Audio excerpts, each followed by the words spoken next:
I swear by Almighty God that the evidence I shall give shall be the truth, the whole truth, and nothing but the truth. Thank you very much. Please have a seat. Yes, Mr. Moss. Thank you, sir.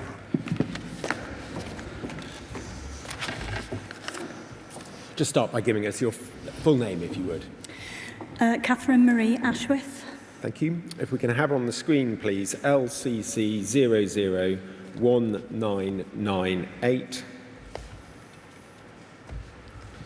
Can you just confirm that this is the main statement that you've provided to this inquiry? It's dated the 5th of September, but the signature block shows that you signed it on the 16th of September. Is that right? That is correct. And are the contents of that statement true to the best of your knowledge and belief? They are.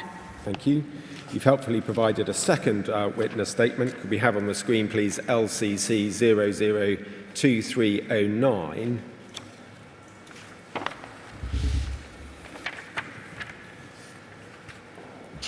And that statement is dated on its face the 26th of October, but I think you signed it on the 27th of October. Can you just confirm that that second statement is true to the best of your knowledge and belief as well? It is. Thank you. If we go back to the first statement, 1998 at page 1, please, Sarah. You set out, Ms. Ashworth, some details relating to your experience and your role.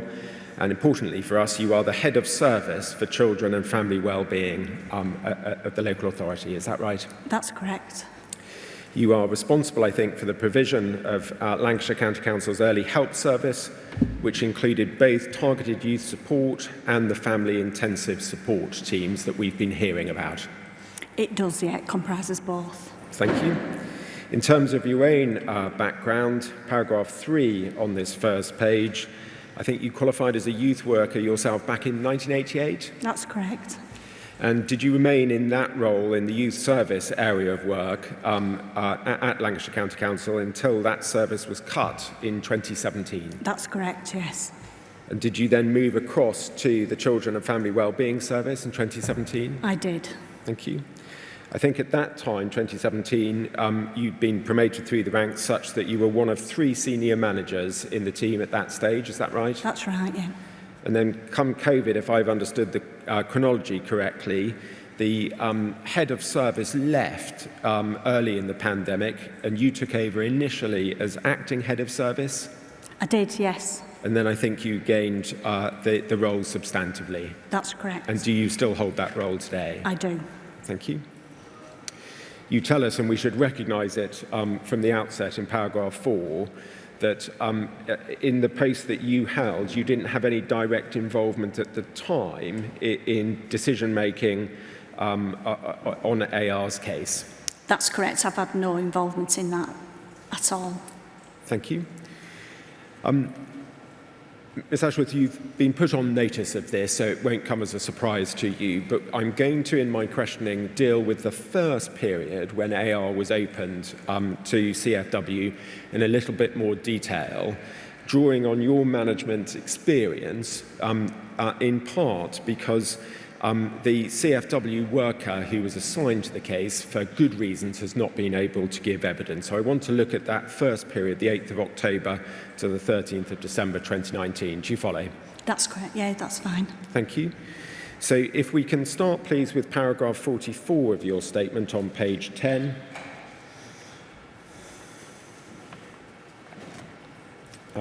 You explain there that AR was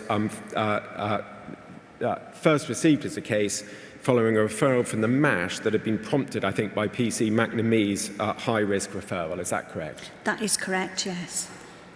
If we can look at it together, just note that on your statement it says the 16th of October. If we look at LCC 5003, please.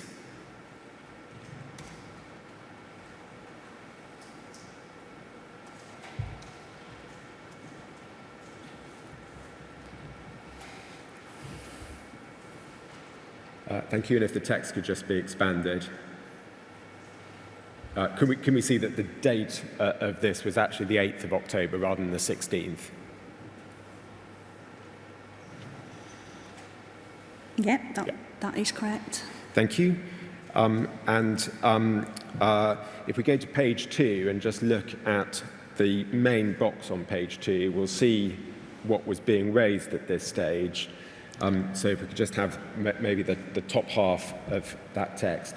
So we see high-risk VAPVP. A referral came from Childline regarding AR. I'm looking at the first paragraph under circumstances. Okay. Who had made concerning comments to them. AR had been bullied by a male called, and the name's been redacted, and AR has become highly agitated and frustrated regarding this. As a result, AR has taken a knife from his kitchen to school on several occasions. AR was spoken to by police and admitted to taking the knife to school previously. He seemed honest throughout and told us if things escalated with the boy concerned, then he believes he may use the knife. Yes?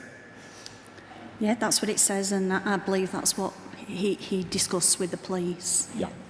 So that was coming in, certainly so far as the police were concerned, into the MASH as a high-risk case. Would you agree? That is their definition of it, Yeah. under their protecting vulnerable persons arrangements and the referral to the MASH. And then if we look in the same document, please, if we can just go on to page 5. And if we could just look at the reasons for action taken, managers' comments. In fact, they seem to say the same thing. Concerns around bullying in school and AR taking a knife into school. The police have dealt with this. AR may benefit from emotional support and work around the consequences of behaviours, such as taking a knife into school. The concerns meet level 2, case to step down to CFW to follow up with mother and offer appropriate support. Do you see that there? I do see that. Even at this stage, we know from Mr. Gregian, the safeguarding lead at the Range School, that he contacted the MASH to express concern about this being stepped down to as low as level 2. Reflecting on matters now, given the information about AR stating that he had an intention to use the knife, do you share that concern that this was stepped down too far too quickly? I think what it's reasonable to say is that the information that you're showing me now is the basis of the information that we would have received through from the MASH as part of that referral. And it gives some clear steer in that to early help about the sort of work that the MASH will be indicating we might go on to do in response to that family. And I can see that, on sort of if you take a high-level view of this, there might seem to be a mismatch between the concept of something that one agency is referring to as a high-risk PVP and then which the MASH is considering should be responded to at an early help level.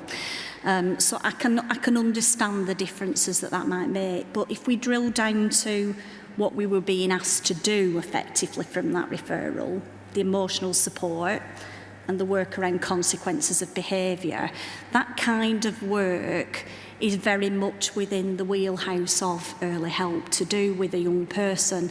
And so in terms of, I suppose, the anticipated forward kind of view of what would happen, that does seem in accordance with early help. What I can not see is that from reviewing records, we didn't in any way push back against that referral at that time. So effectively, that's what we would refer to as a step down from the MASH. Yes. And do you think in terms of the information on risk to others that's evident here, in terms of how frequently he'd been carrying the knife and an intent to use it, do you think that there was a case for pushing back to say, well, look, this sort of support is work that early help can do, but aren't the risks here quite high? There might have been a case for pushing back, and I think that's what I'm acknowledging, and we didn't appear to do that at that time. We did take this request for support on the face value of how it's outlined in this MASH referral and the work that we would go on to do or attempt to go on to do. So, yeah, I can acknowledge that might be the case. Thank you. If we can go then, please, to LCC 002302. Ms. Ashworth, you'll be familiar with this type of record, but I'm afraid the documents are a little bit clunky to deal with because of the fine print. But we can see, starting at page 1, and I'm not going to go through them all, that there, if we just have the top of the page highlighted, that there were various attempts, starting with the first one that's documented there at the top of the page on the 14th of October, to contact the family, a number of which I think you'll be familiar with were not successful, although there was some successful contact, for example, on the 14th, as we can see in the next entry. Do you agree that that's a fair summary? I absolutely agree that's a fair summary. You know, this case, this family situation, this young man were requested support from us in a context where we have no background. We'd not been familiar with them previously. So we're at a standing point of building up information to help us to then work out what we would need to do. And in that early stage, after this request for support came through, actually right through until about, I think, the 5th of December, we actually didn't have any significant, meaningful, direct engagement with the family or with AR himself. That 5th of December was the first time we saw him. We were gathering information from other agencies that were in contact with the family, but not direct contact. Now, in relation to that gathering information, if we look at the bottom of the same page, Sarah, and just highlight the final entry, we can see that part of that, I think, was further contact from Mr. Guian, and can you see that he's raising concern? I think it's 4 lines up from the bottom. AR's reaction seemed to be out of all proportion. He was tapped on the head, so punched another pupil. When asked why he brought in the knife, very calm, saying he would stab him. No remorse, was not to scare him off, said it was to stab him. Said he was fed up with the other boy pushing him around. School feel this is out of proportion. No threats to life were made to AR or family, and AR stated that he was ready to stab the boy. So the clearest possible indications, would you agree, of the range school's concerns, maintaining their concern about this being a high-risk case? Yeah. And in general terms, would you agree that if a child or a young person seriously harms somebody else, that is also likely to cause harm to themselves because of the implications on them in terms of possible custody and the effect on their life chances? Yep, that's correct. Was that something that you think at the time was adequately understood in CFW, that serious risk of harm to others could equate to a risk to the child themselves? I think it was known, but at this stage and this point in the journey with this first request for support, we were still learning and hearing information for the first time, trying to assimilate that and think about how we would move forward to be able to respond to that through the processes that we have at our disposal. I think the primary driver around safeguarding from an early help perspective, and certainly at this point in 2019, would have deferred more to the risk of harm to him as an individual rather than the risks that were posed to others. So although you think that proposition was known, would it be fair to say that in practice it was perhaps under-recognised?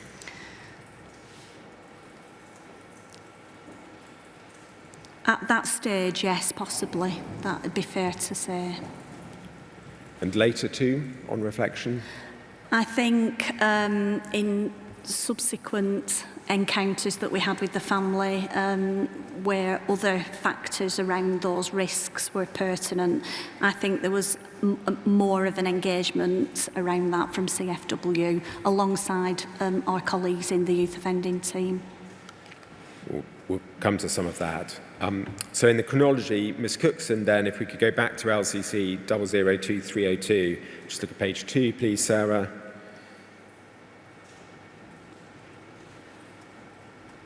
Not perhaps necessary to go through the detail, but Ms Cookson then contacts the family on the 16th of October. But it wasn't until the 29th of October, the third entry on this page, that Ms Parkinson attempted to get into contact as the caseworker herself, so almost 2 weeks later. Was that sufficiently timely, or should that have happened sooner? It doesn't appear timely on review of the records that I've been able to do, and it certainly wouldn't meet with our standards today, where we do have set standards around the timeliness of following up from the point of a request for support to the point where you first see the children, the subject to the request for support. That is now very clearly defined, and this would have not met those standards at that time. However, it does reflect the process that was in place at the time, where requests for the support that came to us from the MASH, which was where this came from to us, were initially kind of received into CFW by a senior family support worker and kind of reviewed with a sense to, you know, what the request for support was containing, what it was pointing to in terms of the work that we would go on to do, and how that would then be best allocated to a support worker. Taking a little bit more shortly, the process involved a bit of delay because a senior would look at it and review and then hand it on, and it took some time. Yeah. All right. Yeah. We know from the records that Ms Cookson and Ms Parkinson then carried out a visit on the 6th of November. Bottom entry on page 3, sir, for your note. Ms Parkinson then obtains information from Parenting 2000. I'm just mentioning this so that the context is fairly set out. Parenting 2000 had been working with the family. Information was obtained from Acorns, the new school, and from CAMS. So all of that is at page 3 to 5, and we don't need to go through it, but I set it out in overview. Thank you. By November, by the 29th of November, if you can have page 6 of this document, please. It's about halfway down.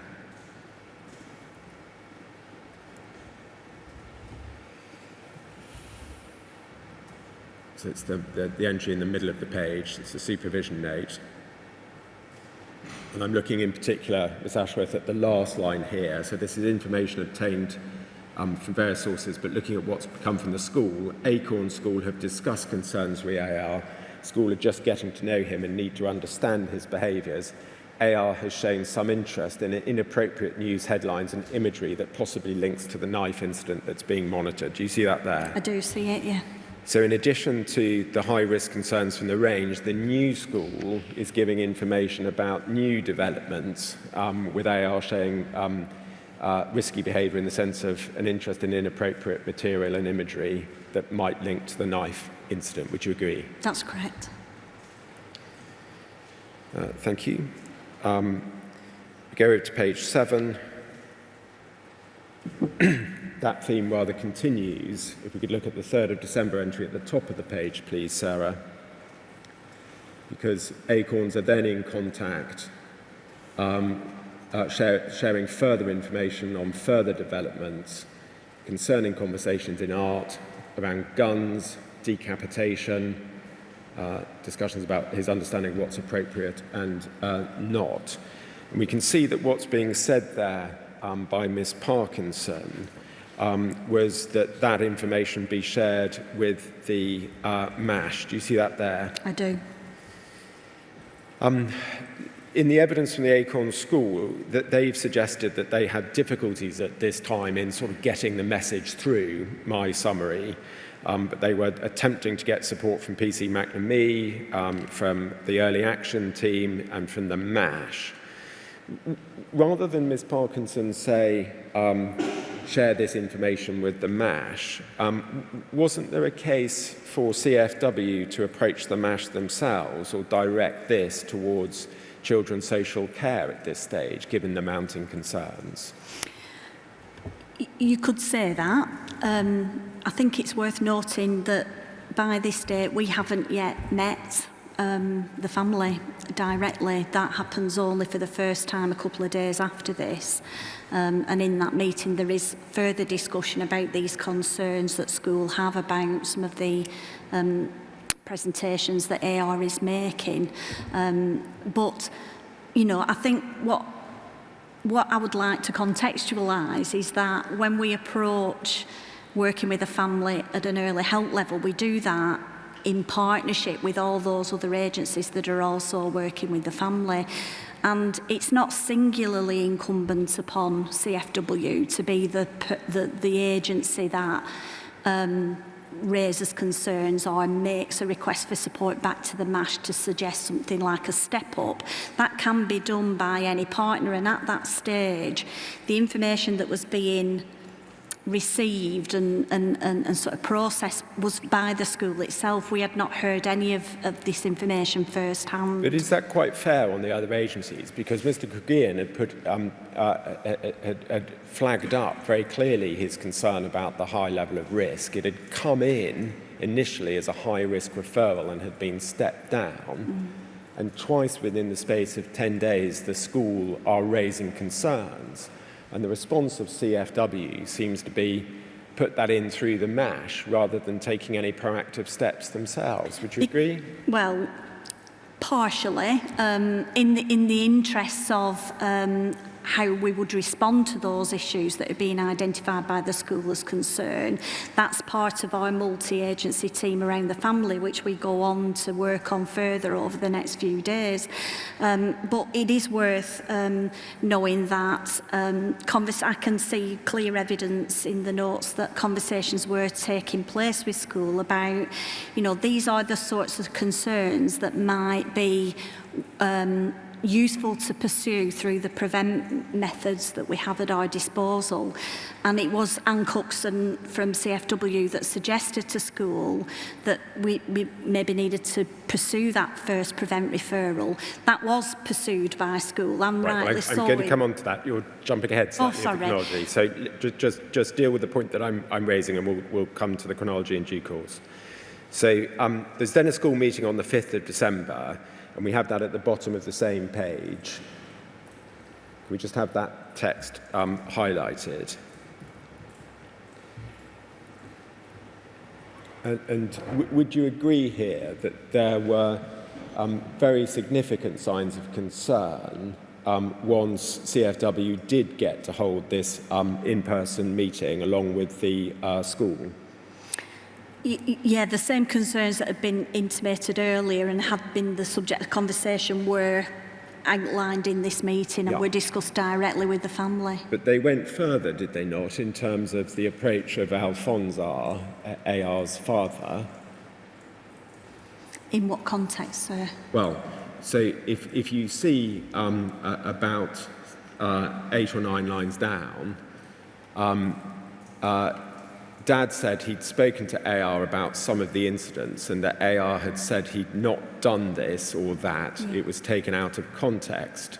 Yeah. And the school and myself shared the significance of what had happened and how there were possible warning signs of some underlying interests or thought process that could be potential harmful to AR or others. There was a duty to look into this and challenge the situation. And then Dad comes back. Dad did not feel that AR was a danger to himself or others, and that he did not lie. He said that he knew his son better than anyone, and that he was not a danger and had never lied.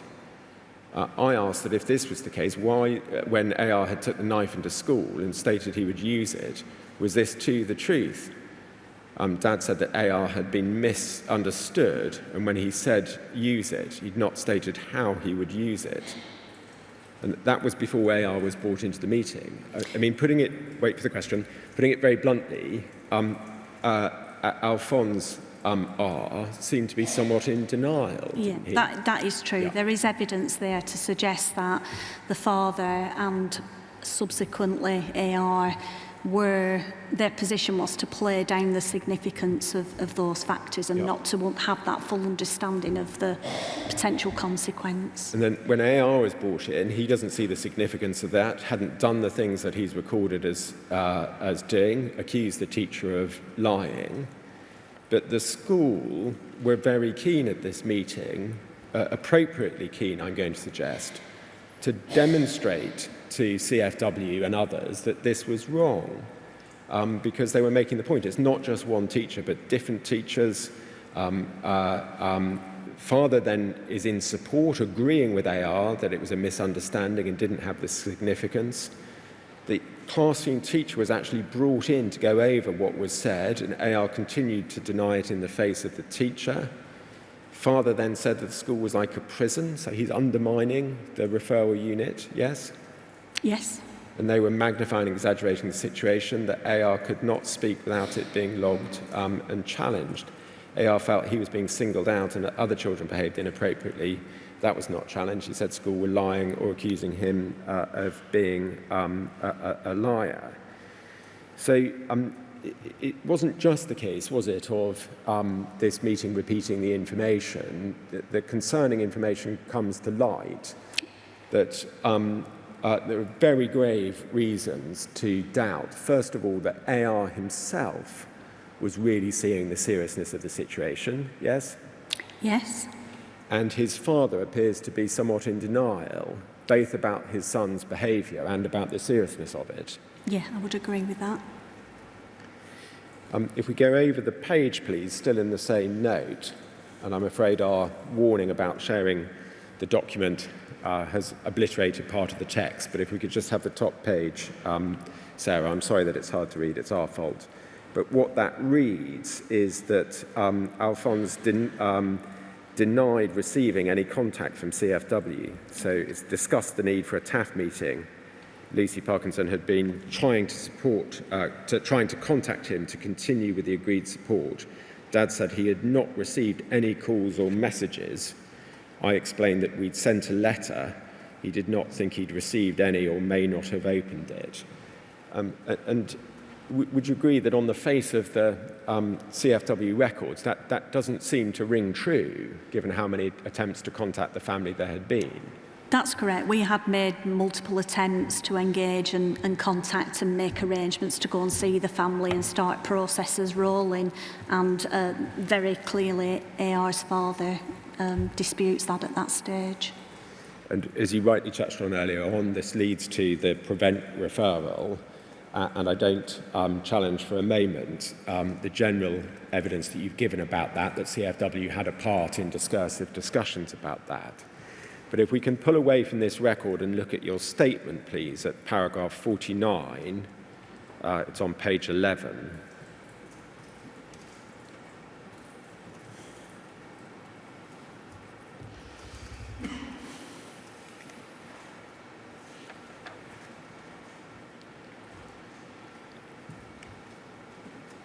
What you say there is it would not have been possible for statutory services to get involved at that time, as the risk factors identified would not have made threshold for referral to children's safeguarding. And then you get on to how events were overtaken with the second incident. So put the second incident out of your mind for the moment. Yeah. That might be thought, Ms Ashworth, given that this is a statement in which you were reflecting on events as a manager, to be a somewhat surprising assertion. This was a situation where there's a risk to others from him carrying a knife on multiple occasions. He's said that he had an intent to use it to stab the boy with it. He's shown no remorse. There's risky internet usage at his new school, showing an interest in shootings, beheadings, guns. There's limited engagement from the family, and when there is engagement with the family, the father is undermining the new school and appears to be in denial about the seriousness of events and is underplaying his son's behaviour and defending his son. Why, against that panoply of reasons, would there not have been a case there and then for seeking to step it up? Mm-hmm. I think that's a reasonable question to ask, and there wasn't a pursuance of any sort of step up or any sort of discussion about that with children's social care at that time. I do think that what I've said in my statement is correct, that the thresholds operating at that time would not have identified that situation as starkly as you've put it, and Why you not? know, as risk of significant harm to AR himself, which was the threshold for Section 47. Why wouldn't it have recognised? You seem to say that's a reasonable question when you put it like that, but at the time it wouldn't have recognised it. What was wrong with the system at the time, given that that list of factors was objectively available at the time? What was it at the system at the time that meant that it wouldn't have been perceived as crossing the threshold, even though, if I've understood your answer correctly, perhaps it should have done? I think perhaps at that time, back in 2019, and the guidance that, kind of the national guidance that we were working together, the national guidance working together, would have placed more of an emphasis in terms of children's services response to that situation to be about the potential for the risk of significant harm to the individual AR himself. And in that context, whilst those things are stark in the way they're presented and you know, how they've unfolded, and we've come to understand them in those meetings that we've had and reflect on those subsequently, I still believe that they would not have met the threshold for significant harm to AR at that time. But should we then understand, forgive me interrupting, but should we then understand paragraph 49 of your statement in a slightly different way? To say, in the way that we were working at the time, this wouldn't have been viewed as meeting the threshold for statutory services, but on reflection, better practice would have meant that it should have met those thresholds. That's a very good way to put it. Thank you, yes. Thank you.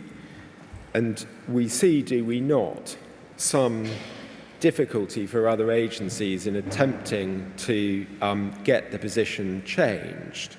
So Stephanie Halloran of the Liaison and Diversion Service contacted Ms Parkinson on the 12th of December, we don't perhaps need to look it up, seeking to gain consent for the step up to level 3. Yes, do you remember that from the records? Yeah. Yeah. Ms Halloran also tried to refer to the MASH, but they wouldn't accept it at level 4 as it was open to CFW. So the reference for that is page 12 on LCC 002302. Thank you. And isn't that a concern that others seeing this, trying to get it stepped up, were facing resistance from the MASH, saying no? Yeah. Thank you. After that, with the further incident, of course, it does then get stepped up to children's social care, yes? Yes. And we should recognise that although it was stepped up, I think CFW did continue a level of involvement because they attended the strategy meeting on the 17th. That's correct. Thank you, and others have dealt with that. Thank you. Having dealt with that, thank you for your assistance in that. As I say, Ms Parkinson is not available to give evidence. Can we take a step back then and look at some aspects about the structure and remit of the Children and Family Wellbeing Service? It sat within the Education and Children's Services, and I think still does. It does, yes. Yeah. And as you explain in your statement, it's not a statutory service, but intended to resolve issues prior to the statutory threshold being met. That's correct. We've heard about 2 of the 4 teams, in particular, the Family Intensive Support and the Targeted Youth Support teams. Can I ask you about the targeted youth support schemes? You explain in your statement, I don't think we need to look the references up, but you explain in your statement that that was reintroduced in 2021 after having been cut in 2016, 2017. Is that right? That's correct. And that, I think, was effectively, the name may have changed, but I think that was effectively the team that you were in for many years before you had a change of role in 2017. Was entirely disestablished, yes. Was the targeted youth support team reintroduced at the same time as the changes to early help in around 2021? Yeah, at a similar time. They were part of the same service restructure process that put the new model and processes for early help in place earlier in 21, because we were beginning targeted youth support essentially from scratch within that restructure. That took a little bit longer than the rest of the structure to get up and running. So targeted youth support was a couple of months behind the main restructure not exactly of the services. same time, but yeah, within the same period. Thereabouts, yeah. If we look at page 3 of your statement, LCC 001998 at page 3, I'm interested in paragraphs 16 and 17 towards the bottom of the page, please, Sarah. I've understood from these paragraphs, please correct me if I'm wrong, that under the former way of things being organised, under the risk-sensible model, cases would be held by a social worker, but work with the family that did not meet the statutory threshold was conducted by a family support worker who would be associated in a team with the social worker. Is that right? Yeah, in the former model, there were family support workers, a substantial number of those that sat within the children's social care system. And the work around particularly Section 17 child in need work was held by a social worker, so the family would have an appointed social worker who held the case and the plan. But actually aspects of the direct work that went on day to day with the family and the children might have been delivered by the family support workers that were in that structure. So at that level 3, the case would be held by a social worker who would have some oversight of it, who could be consulted, but the day-to-day work might be done by what would be thought of subsequently as an early help worker. Yeah, much of the day-to-day work, not necessarily exclusively the family support workers. The social worker would have involvement, but a lot of the work, direct work, would be done by family support workers. And with the changes that were introduced in 2021, did that change the nature of the cases that CFW dealt with, or at least the way in which those cases were supervised and sat within the teams? It did, in the sense that we made a decision as a local authority to sort of essentially to move some of those family support work resources upstream into early help. What does upstream in early help? So, Got to use plain English, I'm afraid. Yeah, apologies. So the family support work, the bulk of the family support work resource that had previously sat in children's social care as part of the restructure arrangements was transferred into the early help service, and those workers were then conducting their business alongside the early help model in the delivery of an intensive support resource that we could offer to individual families in line with our way of working around family safeguarding. So it was a way of creating a robust resource at the early help level that hadn't previously been there to any significant extent, that was able to respond at the newly defined level in the continuum of need of level 3, where a family needs an intensive support response I understand. At an early help level. So that was the thinking.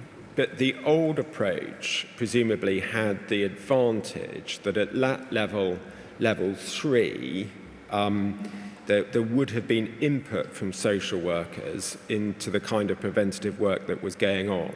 There would, but level 3 in the previous iteration was defined as child in need, Section 17 children, not early help. I understand that, but putting it another way, were there not looking back at it now, were there not two downsides of the change in 2021? That the first being that you lost that immediate supervision and consultancy role by social workers in those category of cases.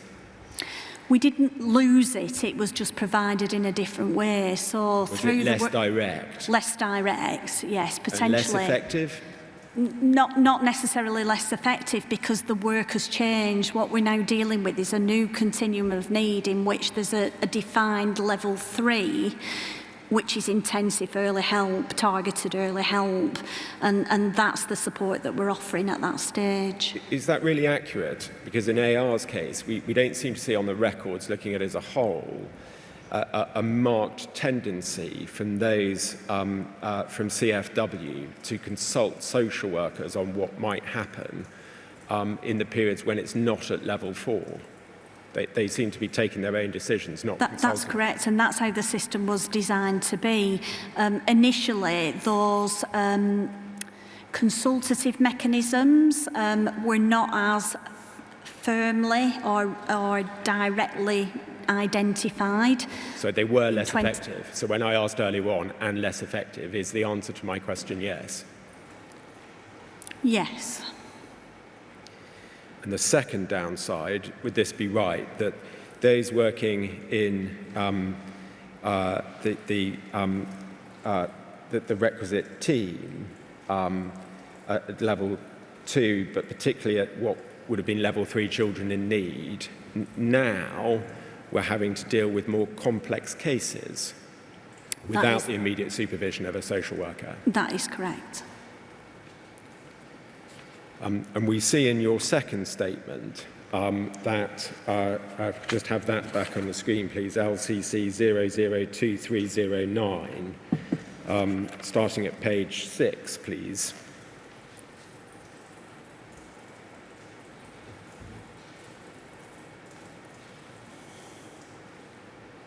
I'm not going to go through this, Ms. Ashworth, in detail, because you've set it out in helpful detail within your statement. But on this page and the second page, you explain how the authority is in the process of implementing models that go back to a system where there's a social worker giving direct supervision and oversight of this type of case. Correct. Is that right? Yes, and that's in line with the new sort of legislative model of children's safeguarding response that is encapsulated within the Families First programme that we're currently working on the implementation of, as are all local authorities across the country.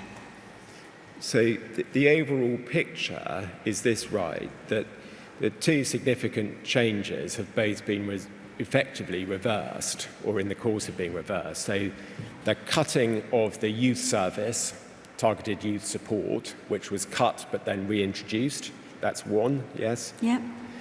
And the process whereby there would previously be a direct oversight and supervision by social workers, that was removed but is now being reintroduced. Yeah, reintroduced in a slightly different way, but reintroduced, yeah. Right. Perhaps the fine detail doesn't matter for the purposes of my questions. Can you help with this? Being candid, were those two decisions that have been reversed, were they driven by resource constraints, or were they genuine principled decisions to try to run it a different way, which have now been recognised didn't lead to the necessary improvements?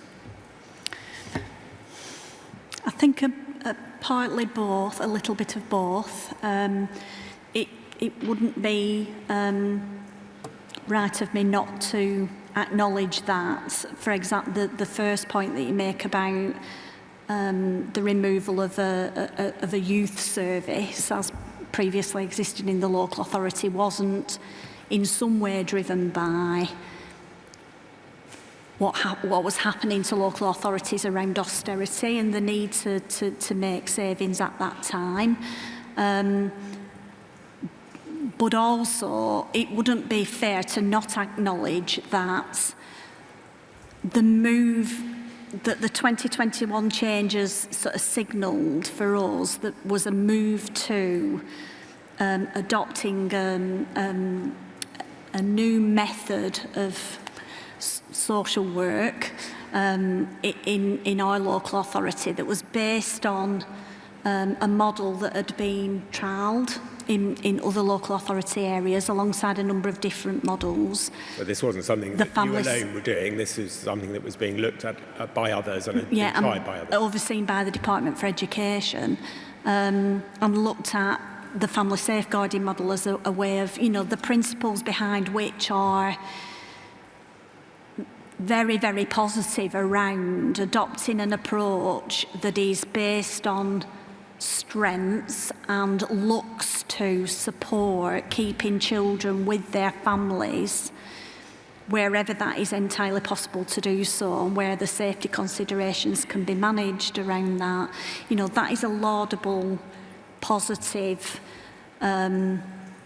developmental step and choice that we made as a local authority. And in adopting that way of working, that had to align itself right across the continuum of need. It couldn't just be about how we changed how social work was done. It wouldn't work that way. It had to be across the whole system, from, the end point where sometimes we do have to make the decision to take children into local authority care, right through where we have to employ child protection measures, through the arena that is defined for us in law around child in need, back through early help from a more intensive to a less intensive point, right back to universal services. The whole system had to change in accordance to make that happen and do it effectively. Isn't it somewhat of a fallacy to see the direct involvement and supervision and oversight of social workers as equating with not keeping children with their own parents? You seem to suggest in your answer, well, we had to do this to recognise the new ways of working, of the added importance given to supporting parents and keeping children with their parents wherever it's appropriate to do so. But having social workers involved doesn't immediately equate to the removal of children from their parents, does it? No, perhaps I've not explained myself well enough there. I think what I'm trying to say is that family safeguarding for us has been a way of trying to work with families at the stage they're at and in the way they need a service provided to them. And sometimes that's not always that doesn't require social work input, and sometimes actually social work input could be counterproductive to that, particularly in the arena of consent around Section 17. Sometimes a family is more likely to engage at an early help level with my services and others. And, working as a team around the family across multi-agency partners, we can put a good enough plan in place to be able to respond to their needs at that time. Right, the Chair has your answer. Paragraph 33 of your statement, please. LCC 1998. Back in the first statement. The practical effect, LCC 001998, paragraph 33. Page 6, paragraph 33. Thank you. The practical effect in 2019, I will say there was a steep learning curve. It was a new provision. People were coming in from other roles, a former youth worker, learning everything about children and the expectation placed upon us for the formation of a new service. The mismatch of professional backgrounds, it was challenging for a few years. It took a couple of years to manage this change. Is that right? That is true. That is true to say. That is about the culture of how we developed the response over time and put those arrangements in place. Would you sometimes be having fairly newly qualified workers having to do complex cases that were on the margins of level 4?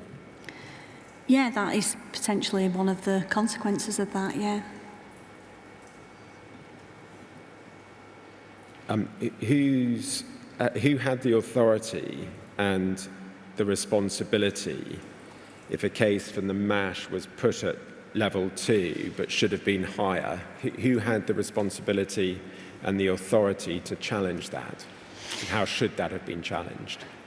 So I think you're referring to sort of like the concept of escalation. It starts with the worker themselves, obviously, and works through layers of management, I suppose, if issues can't be resolved and agreed between those individuals. So, there's been an escalation process in place essentially throughout that period, in which if, a worker at a local level was concerned about the complexities or the risks associated with a case, they can raise that through a process to consider step up.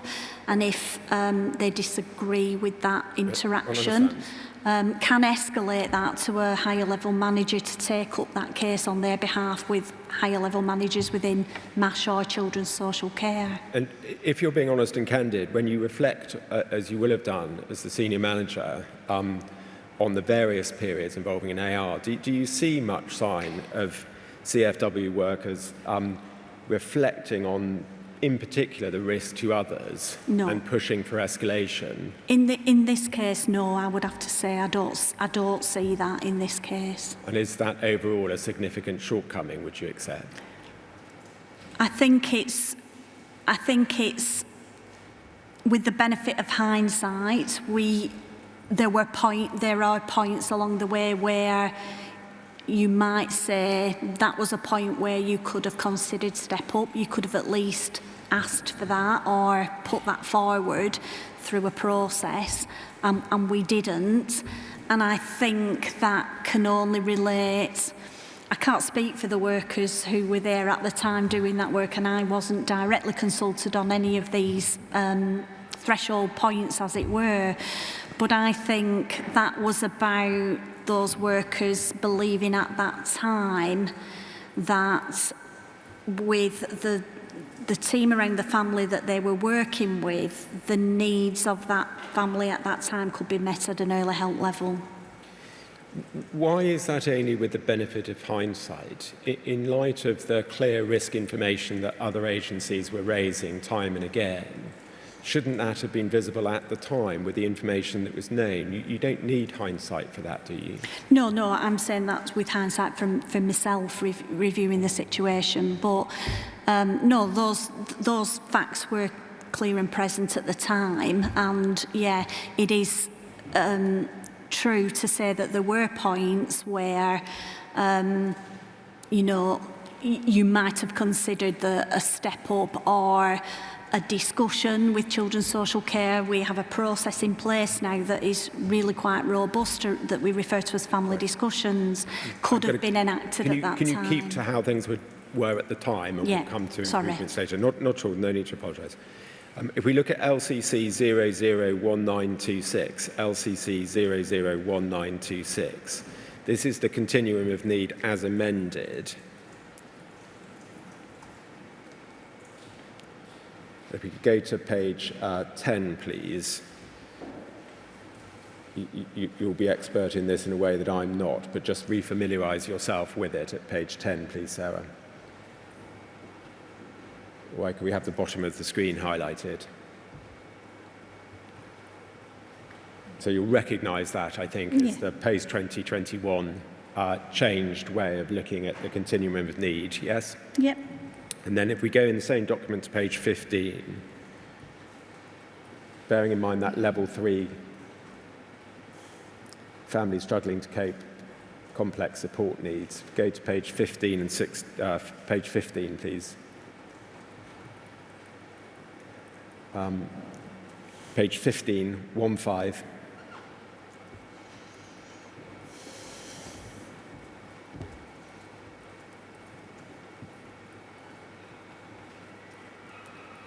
Right. I'm not going to go through this, but just say that you have the context. You can see examples being given of the type of case that would be appropriate for level 3, yes? And then over the page to 16, it goes on to looking at the next level up for A. And if we look at that passage at the bottom of the page, please. We have the level 4A part highlighted. It did, in terms of the threshold, set out that for level 4A intensive needs, if you suspect the child is suffering or at risk of suffering significant harm, self-harm, and or at high or very high risk of harm to others, follow child protection procedures. So at the time, without the benefit of hindsight, would you agree that the CFW caseworkers and their supervisors should have been having a very careful eye to whether there was a high risk of harm to others, because that could put the case into level 4? Yeah. And if we go over the page, please, under safe from harm, do we see about halfway down that parental refusal to engage over concerns is given as an example of one factor that would also fit within level 4, yes? Yeah, and this is what goes to me saying I think there are points at which we could have raised those factors, and there are examples where we didn't. Thank you. And consistent with the answer you've just given, would you accept that parents who superficially engage but who are in denial about the seriousness of their child's conduct would fall full square within that parental refusal to engage over concerns? Yeah, could potentially. Thank you.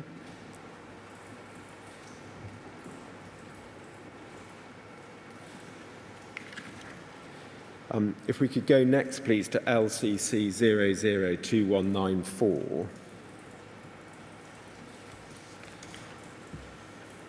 At the first page, please.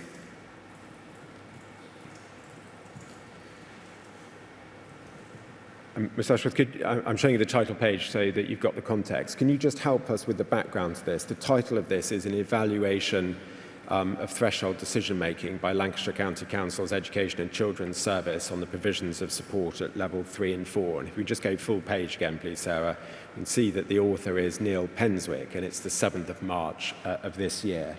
Just tell us the background to this report, who he is and how this report came to be commissioned, just in brief terms. My understanding is that Neil Penswick is a very experienced former Ofsted inspector, maybe even current Ofsted inspector. Apologies, I don't quite know that, but certainly has experience as an Ofsted inspector, and therefore has a level of insight into the processes, the decision-making arrangements, threshold type considerations really that operate in and around the boundaries between the different points on a continuum of need and across the spectrum of services that might be providing. So Children's Social Care made the decision to engage Mr Penswick to come in and do some work with us as a bit of a reflective exercise about where we were at that point in time. So this is earlier in this calendar year. Around those matters to do with threshold decision making, what processes are operating, what do they constitute, how does that compare with maybe some benefit of his expertise around the way things work in other local authority areas that we might consider as good practice. You know, what look at some of the individual cases of children and how they relate to those threshold decisions, and come back with some thoughts about our operations, particularly with a view to whether there was learning that we needed to take on board, could take on board, that would help us develop positively as we move forward. So it was a piece of consultative work that was done. Just looking at some of the, thank you. Just looking at page 4, just pull out some of the perhaps most pertinent points to this inquiry. Page 4. If we look at paragraph 8, I think that one of the points that Mr Penswick was pointing out is that from the current guidance, early help staff who support children and families at identified level 3 will at times be working with those that, at least in the national guidance, would be identified as children in need. This raises the question of the professional social work support they receive. Yes? Correct. So raising something of a concern in that regard, would you agree? So, certainly a question for consideration. A question for consideration, yeah. That also arises as a question for consideration about how AR's case was handled. Would you agree? You could draw the link, yeah. Well, so you could draw the link, but it wouldn't be unreasonable to do so, would it?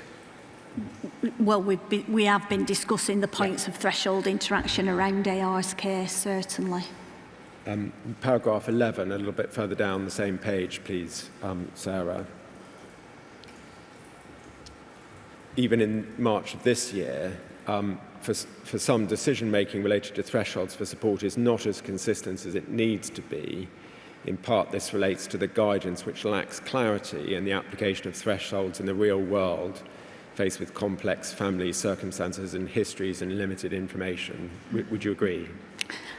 I would agree that working with threshold decisions in the real world faced with complex family circumstances and histories and limited information is a very, very tricky area, and, you know, requires constant consideration and careful monitoring by all concerned, really, whether from, you know, frontline workers right the way through all the agencies, through MASH, to managers who are helping with those threshold decisions. That is definitely the case.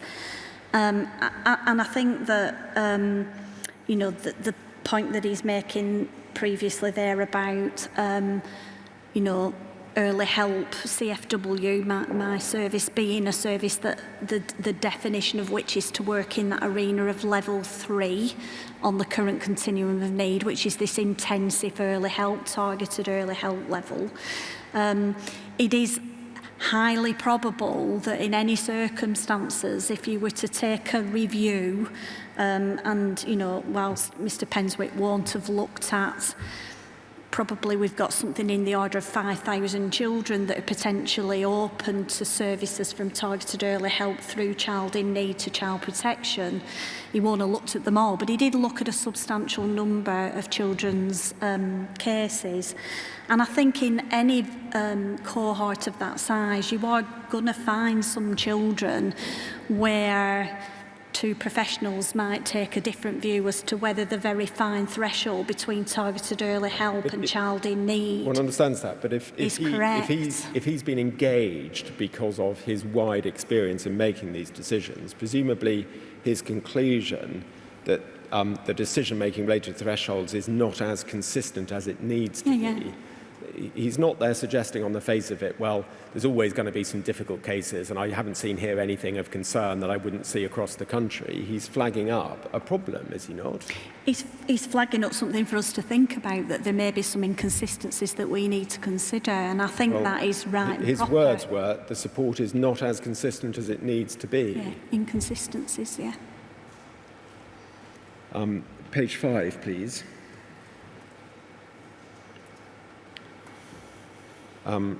Paragraph 21 and 22 at the bottom of the page. Child and family assessments conducted by the specialist teams across the country are in the main thorough and timely, with good consideration of the presenting issues in history, so positive identified. However, for a significant percentage, 19%, there were repeat referrals due to the issues not yet having been resolved.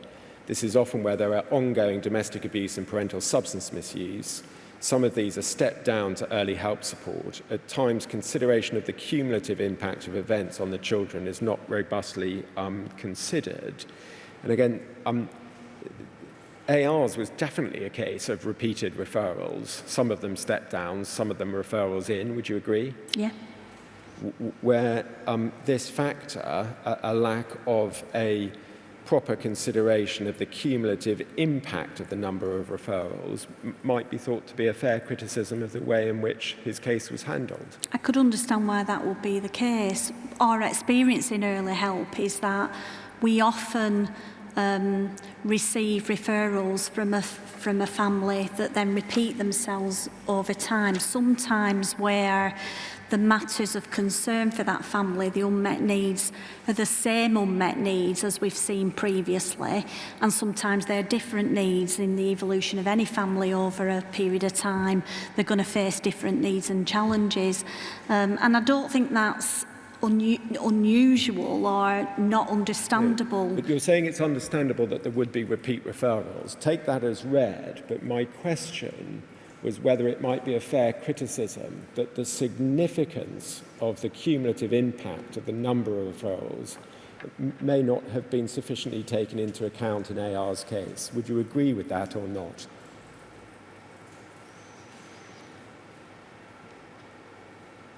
That may have been the case. And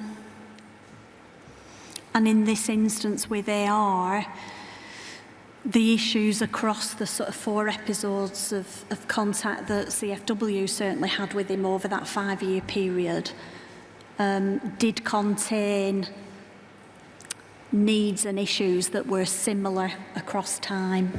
Yeah. Paragraph 22, across the CSSH/MASH, just help us with CSSH. I think it refers to Children's Services Support Hub, and it's the part of the multi-agency safeguarding hub, the MASH. It's the part of it that is kind of concerned with processing where a response is likely to be made at an early health level. Thank you. So across the CSSH/MASH, duty and assessment on some of the more complex cases not following a child protection pathway, work is not progressed due to repeated lack of consent. Whilst it's important to work in partnership with the parents, there is not sufficient consideration of the day-to-day life of the children. The process for dispensing with consent needs to be tightened. Again, that's a bit more than raising something for consideration. That's raising a concern that at the level below level 4, lack of consent is sometimes getting in the way of making sufficient progress on cases. Would you agree? Not just at below level 4, it includes level 4 because Section 17, Child in Need, which is part of our level 4 response, our children's social care response, does require consent to work with the families. But short of a child protection pathway. Short of a child, yeah, that would be correct. It's being flagged as a concern. And I think that is a reference to, it points us to consider whether we need those more robust mechanisms about the criteria against which we would be willing to override those matters of consent, which are sort of detailed in law, aren't they, in certain circumstances within the work that the MASH and the CASH do. Thank you. And then over the page, please, paragraph 25. There are families stepped across from the CSSH/MASH and following child and family assessments which turn out to be above their threshold for support and are clearly children in need. FIS workers continue to work tenaciously to try and address the needs. When this occurs, there is not always the needed additional social work support and difficulties stepping cases back to a more appropriate service.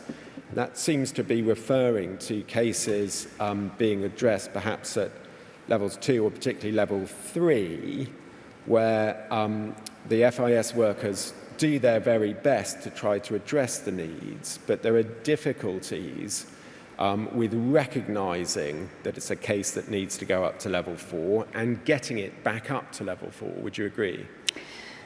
That's what that paragraph implies, absolutely. We do have a process in place to address that. It's what we call family discussions. They happen every week in every area in Lancashire, and they are a conversation between team managers in my service and team managers in duty and assessment children's social care about those threshold decisions where cases have been identified that we believe are very complex and could be considered as needing to step up, could be considered as actually meeting the threshold for child in need. So that's the mechanism on the by cusp which, of that. forgive me for interrupting, but That's we do okay. need to make progress. That's the mechanism by which that is meant to happen. But do you recognise that even March 25, Mr Penswick had concerns about how effective that was? That's what he's saying in paragraph 25. I think he's raising that he will have come across, to substantiate that paragraph, he will have come across some cases where he's viewed the situation, and it may be that he's found cases where, though they've been taken for that kind of discussion and have not been accepted as moving across into the threshold area of children's social care, yes. And taking it shortly, would you accept that that too echoes with a shortcoming in how AR's case was handled overall by CFW?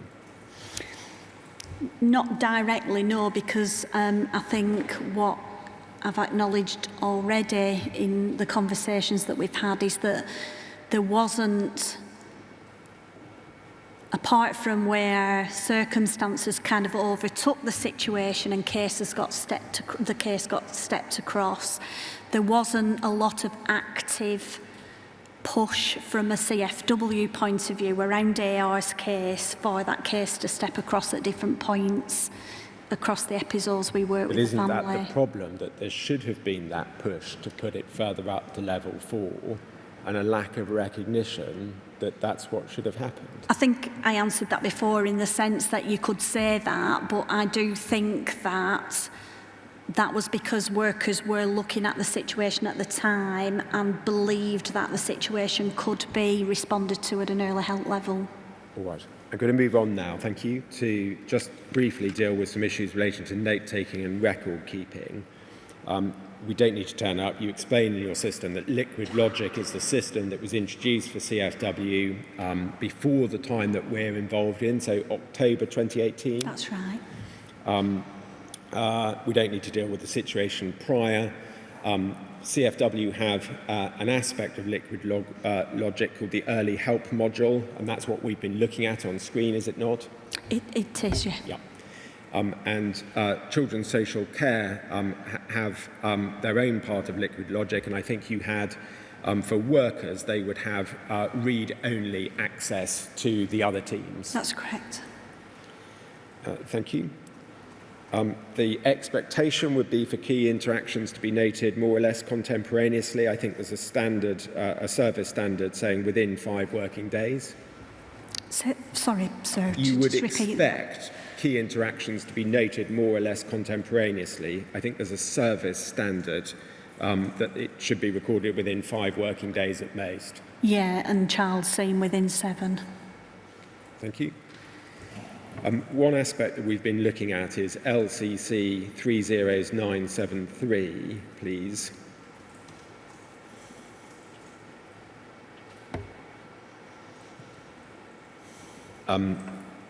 Just leave it full screen for the moment. The context of this was Ms Barrett passing on information to Andrea Fontaine, which, in fairness to Ms Barrett, may be summarising information that was contained on the notes in any event.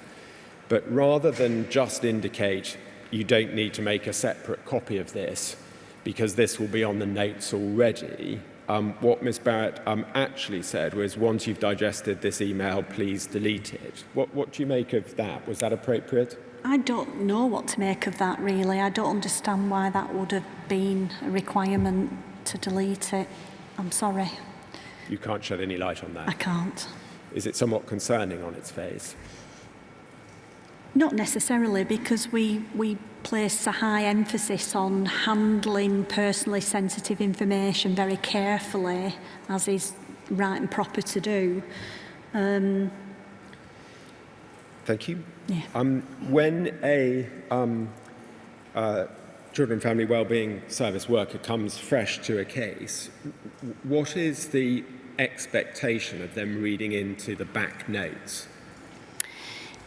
Yes, I would have an expectation that when you take on a case, part of your preparation for that would be to make yourself familiar with at least the overview, if not all the detail of what's available to you as intelligence that might come from the systems that we have if we've had prior contact with that family, but also obviously to begin that process of connecting with other key partners that are also working with the family and building up information and sharing information that way. Was the clarity at the time in terms of instructions to staff about what the expectations were? And I've asked you if they were meant to read back through the notes, and you've said effectively yes. Yeah. At least the overview. And already in that answer, perhaps we're getting into areas where it's a bit unclear exactly what they are expected to do. Do you think there might have been a lack of clarity around expectations on that? I don't, to be honest. I think that would be clear, and if you sort of reflect on how we train our family support workers, for example, you know, we place some emphasis on them considering the benefits of understanding the history of children, if that's available to them. So I think that's fairly clear. But would you accept that there are indications that this is a problem area in AR's case? So, for example, there was the occasion in January 2021 in which AR assaulted his father, which was well known to Miss Fontaine at the time, but didn't seem to appear at all in subsequent records when there were subsequent referrals.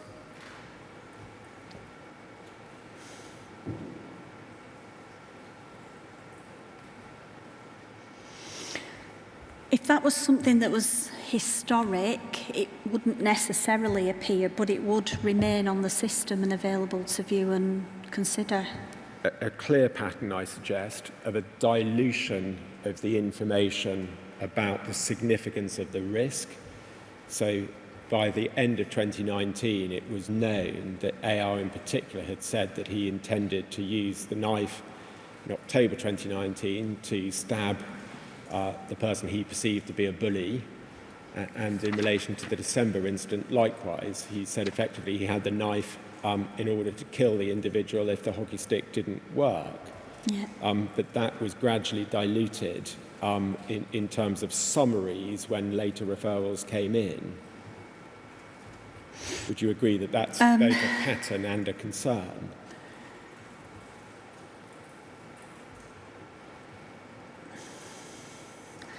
I don't think I recognise that it was gradually diluted.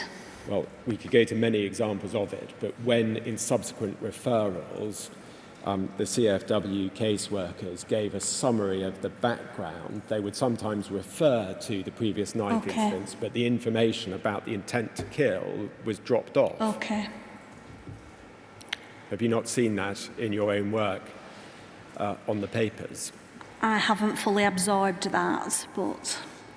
And a third example would be Mr. Coughlin, who told this inquiry that his own practice was only to review the referral. He preferred to rely on the young person to provide him with the information rather than reading back through the notes. Is that a concern? That wouldn't be our expectation. Bad practice?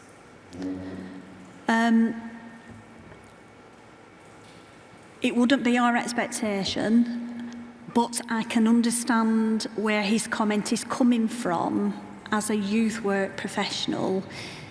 And I think it goes more to the importance that we do place on balancing the voice of the child within what we do alongside the other voices that might cast light on circumstances, including the parents and other agencies. Yes, of course. And it may be that in conversations, especially early on with the child, you'd want to show that you're listening to them and not judging them by the previous records. Yeah. But please, would you answer the question? That is bad practice, not to inform yourself of what's in the previous notes. Yes. I think at the time there was no system in the notes for having ready reminders of headline risk issues, but such a system has subsequently been introduced. Is that a fair summary? Yes. Yeah. we've had an example put in, which is perhaps a different type of case. So can I ask you this? Do the current ready reminders that appear on a front page, so a list of warning signs, do they include risk of harm to others? I don't think that they do, but I may be incorrect on that one. Right. If they don't, that might be a serious matter of concern. So could you please check that and get back to the inquiry about it? I can. I think whether I'm misinterpreting your question, what I do know that there is are hazard indicators. That's what I'm asking about, so the hazard indicators. So there are hazard indicators, yes. Do they include where there is a serious risk of harm to others? If that is known, that would form part of the hazard. Thank you. Ms Ashworth, I've put you directly on notice of this issue. Because of your seniority, the inquiry understands that when you produced your statement, you had access to the totality of the CFW records because of the high levels at which your permissions are set. Is that a fair summary? It is. Just to clarify, I as an individual retained the levels of access to the case files on EHM and LCS that I would ordinarily have. Yeah. I'm not suggesting and there's anything... I was one of a smaller number of people who retain that level of access. I'm not suggesting there's anything wrong with it, but because of your seniority, you had a greater level of access and permissions than some others. It's a simple point. Yes, yeah. All right. I don't want you to disclose anything that was passed between you and your legal representatives in the form of legal advice during the time that your witness statement was taken, all right? I do need to ask you this. As you were preparing your witness statement, were you as an individual at any time aware that you were seeing more records when you checked the records than had been disclosed to the inquiry? No. Thank you.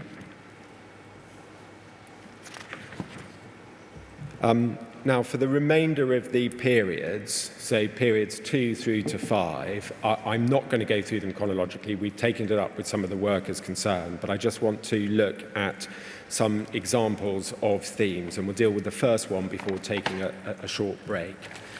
So the first theme I want to pick up with you is multi-agency coordination. We've heard, obviously, about the important role of convening the TAF meetings, yes? That's a standard part of our process, yes. Ms Williams, in terms of the concept of the FSW workers being described as a lead professional, has suggested that it's not really having much authority and it's much more administrative than managerial.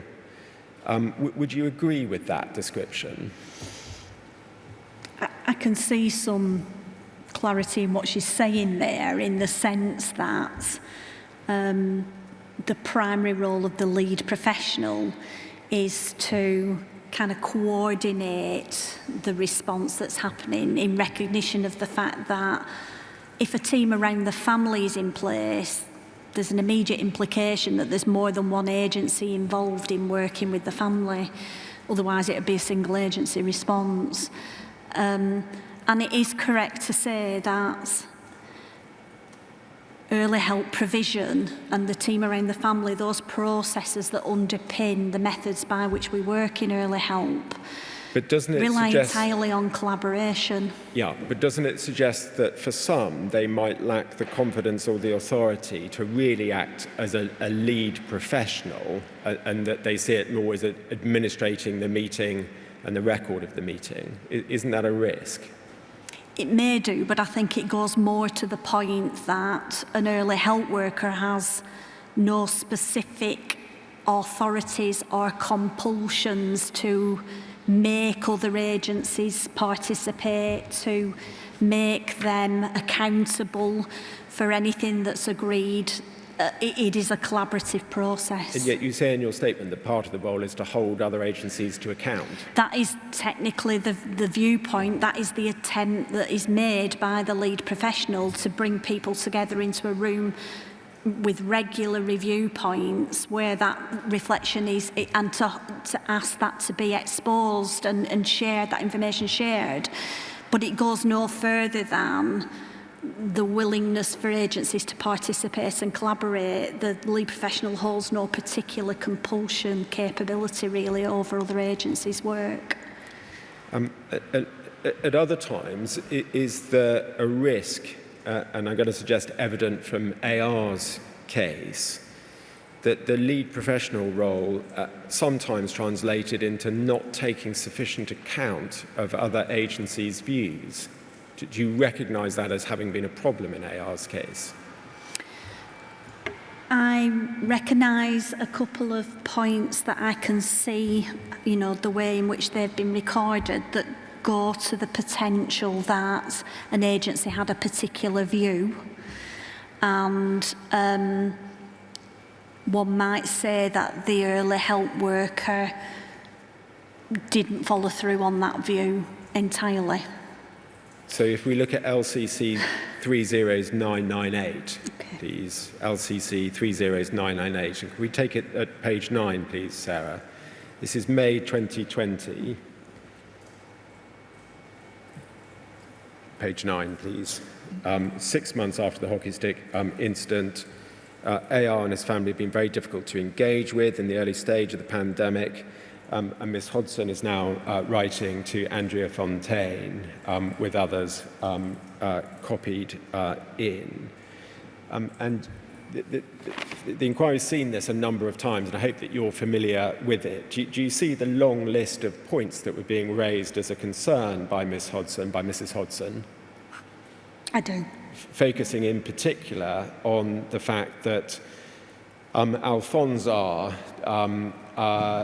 Was underplaying AR's responsibility and undermining the school and not recognising the seriousness of what had happened and seeing his own son as the victim.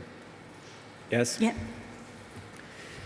The response to that, and would you agree that that's an agency in good faith raising really quite serious concerns? It is. Yeah.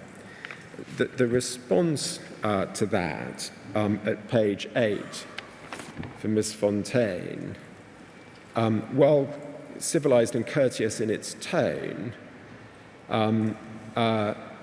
in substance, didn't agree to do anything. So it said, in any case, Alphonse's view of his son's temperament and behaviour and the expression of his preferred educational placement does not, in my opinion, influence the risk level.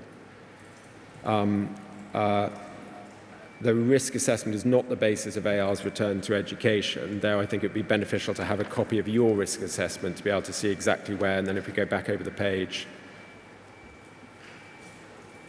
the risk lies.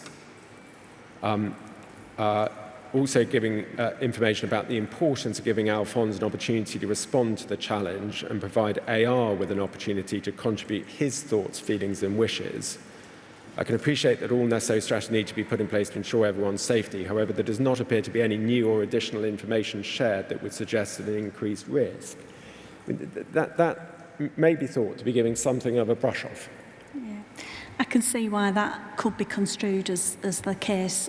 Well, it's a reasonable interpretation, is it not?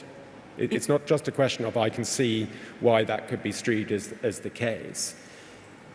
The school was saying, not only has he done all of these things, which they'd previously given in a very detailed, because you say in your statement they weren't raising anything specific, they'd given previously a very detailed list of their concerns, the beheading point, the videos that he'd attempted to watch, the news stories, all of those matters that you'll be familiar with. And she's now saying on top of this, the family are not dealing with this appropriately. My words, not theirs. They don't seem to recognise the risk. There isn't the good role model. In fact, quite the opposite. Father is diminishing that. And yet it's said in response that the parents' view isn't relevant to risk effectively. Now, one, that can't be right, and two, it's not an appropriate response. Would you agree?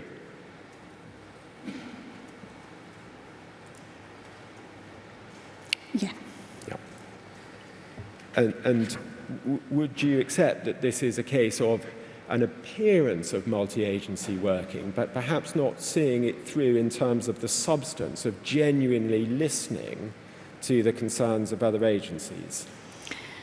I don't think that was the intention behind it, but I can understand why that might be viewed in that way. I think what Andrea was sort of referring to at this point was about the baseline of the risk of AR being in school at that time. And I think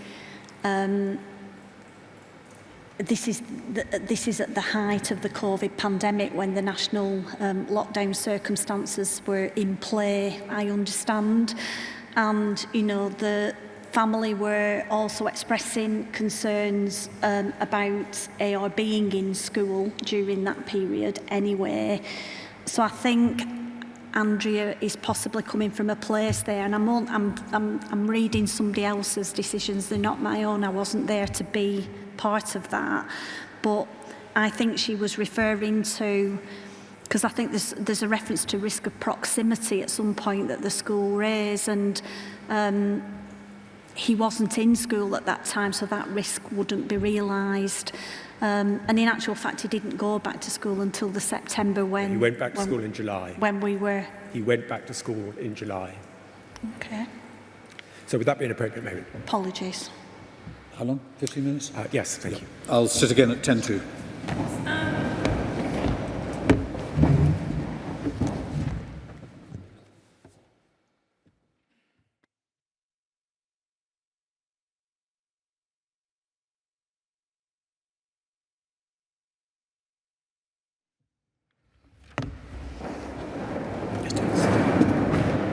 Yes, Mr. Moss. Thanks, sir. Ms. Ashworth, we're looking at examples of multi-agency working and what that meant in practice. A couple of weeks after the exchange that I took you to, but in the same email exchange, LCC 30998, at page 5, please, Sarah. So while that's coming up on screen, effectively, what happened was that there was discussion about supporting getting AR to school. And in the context of that, it became apparent that the CFW was contemplating closing the case effectively over the summer. And I think you'll be aware that in general terms, Acorns responded, you can pick it up at page 2,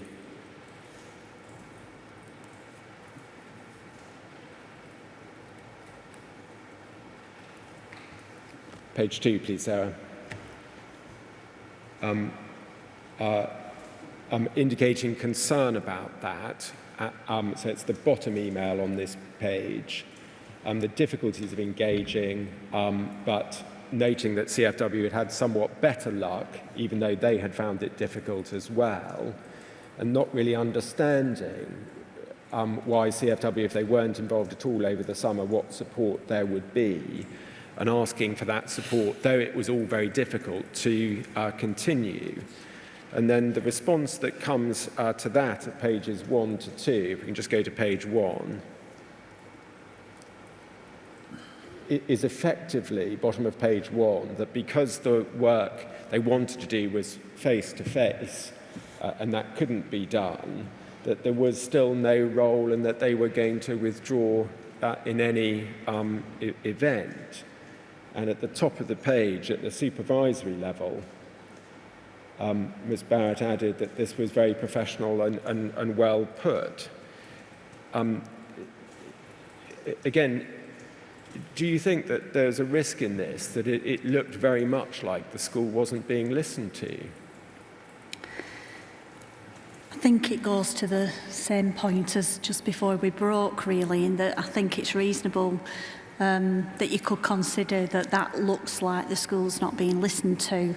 And, you know, in circumstances where what's being discussed is like a temporary step down, a temporary closure of the case due to the prevailing conditions around COVID, I can see some absolute understanding around why that will be the case. Effectively, we weren't in a position to do any of the things that we were wanting to do, needing to do with the family because of the impact of the COVID conditions. That was your agency's view. That was our agency's view. What the school was saying is you're actually having a bit more luck engaging than we are. Yeah. And if you withdraw, there'll be nothing at all over the summer. Therefore, please keep him open. Yeah, and I but think the stamp comes down saying no. Yeah, and I think it's reasonable to say, you know, we could have kept it open over that summer.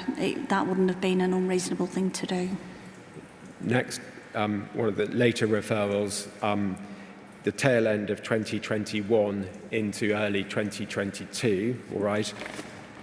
In that period, we know that there were the incidents of violence in November, 4 during the course of the month. There'd been a concern that I'm going to come on to about potential extremism risk. At that stage, after all of that has happened at the tail end of the year, when you get into January, if we just look at LCC 30137, these are the TAF notes for January. I'll just let you get your bearings on the front of the document so you can see the 12th of January 2022. Do you see that there? Yeah. And then if we go to page 4, and if the top text could be expanded, please. Understanding that planned work may have been coming towards an end, what's actually said is TAF members have been informed that once the work has been completed by the targeted youth support, the case no longer sits at level 3, as it will be around AR's educational and health needs. Now, that reads on the record as somewhat of a declaration rather than a multi-agency decision. Would you agree?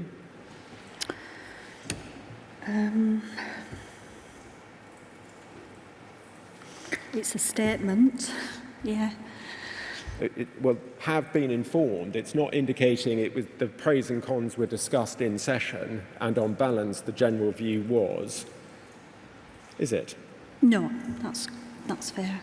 And I think you'll be aware that that then perpetuated in February and March at the TAF meetings without turning them each up. But that there were a number of issues come March, not least of which was the fact that AR was going to be very shortly moving to Pressfield, the new school. That's right. A time of transition that was likely to be difficult. And yet the same course was sailed regardless. Would you agree? It was, and I think I addressed that in my first statement that, you know, reviewing that with the benefit of hindsight, whilst on balance I can see why, you know, in terms of the things that were in the plan that CFW were tasked with working on around the family, those were being done, there was progress being seen, and they were coming towards an end. There was that significant transition for AR to make to a new school, and we do understand that those are sometimes challenging times when young people make any transition. And with the benefit of hindsight, you know, I think we could have kept it open to try to see through that transition. Forgive me for making this observation, but it's very easy to say with the benefit of hindsight. I appreciate that. It's not with the benefit of hindsight in this case, is it? With the information that was known at the time, because this was being directly flagged up. LCC 001003, please.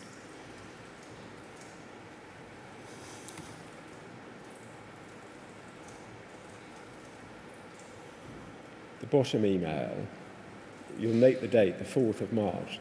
This is Miss Allred, who on some of the evidence may have been one of the teachers who knew AR better than others. I hope you've been given the good news that AR will be starting at Pressfield after Easter. He's disengaging more from Acorns, hoping this is short term. It's premature to invite the teacher from Pressfield to the next TAF, but the TAF thereafter would be a good time, my paraphrase, to involve Pressfield as the new school. So it's not a hindsight point, this was being raised at the time, wasn't it? No, that's correct. And what was the response? I think the response was that that wasn't fully taken into consideration in terms of whether or not remaining open to the family to be part of that transition period would have been a good idea. Well, it was a bit more determinative than that. If we go to the top of the page, after this meeting on Friday, the case will be closing. Yeah, that's correct. A manifest failure to listen to a good email raising an appropriate and genuine concern that AR was going to be going through a transition and it would be good to have continuity. We didn't take that into the continuity into account, no. And then the third example, please, just on this aspect of multidisciplinary working, that the bus incident in March. If we could have LCC 30989.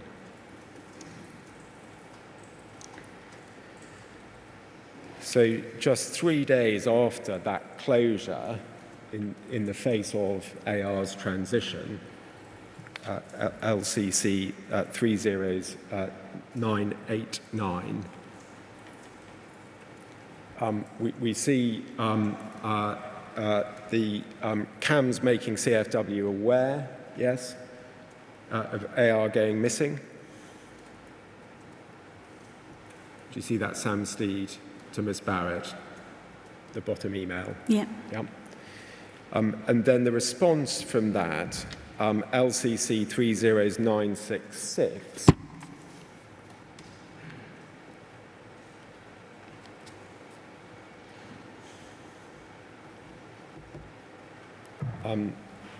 Ms. Lewis, and this is before the service had learned that AR had been found, and again we've seen this a number of times.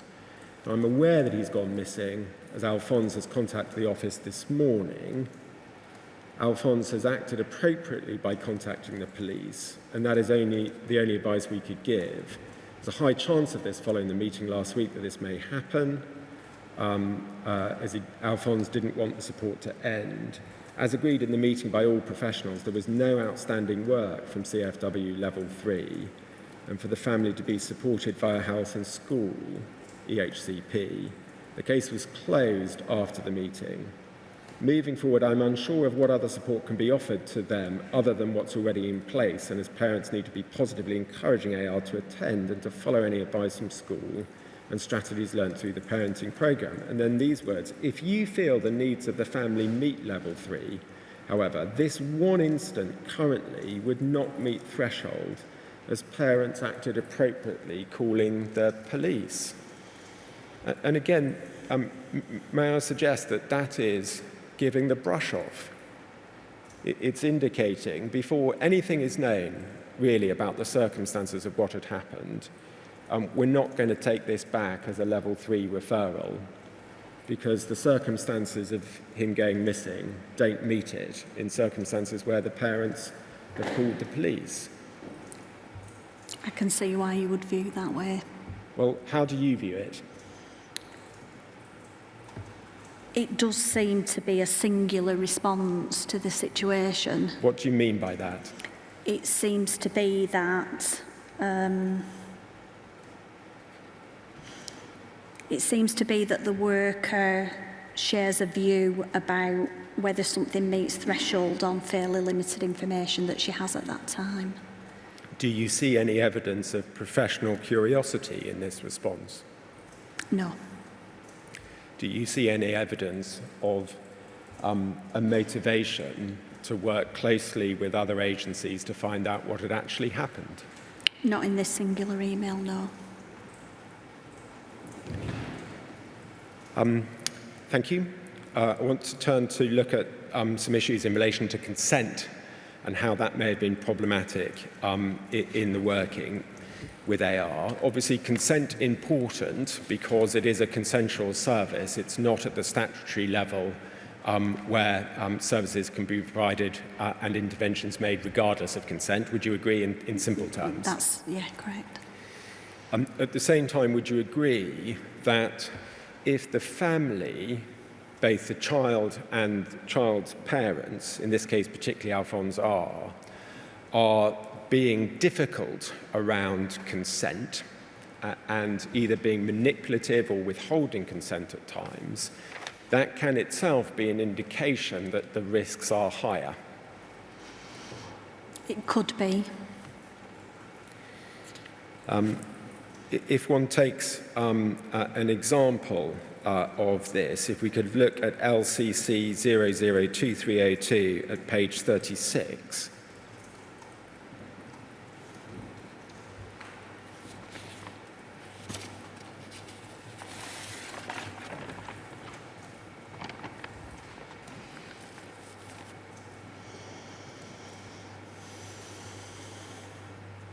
And it's the bottom of the page.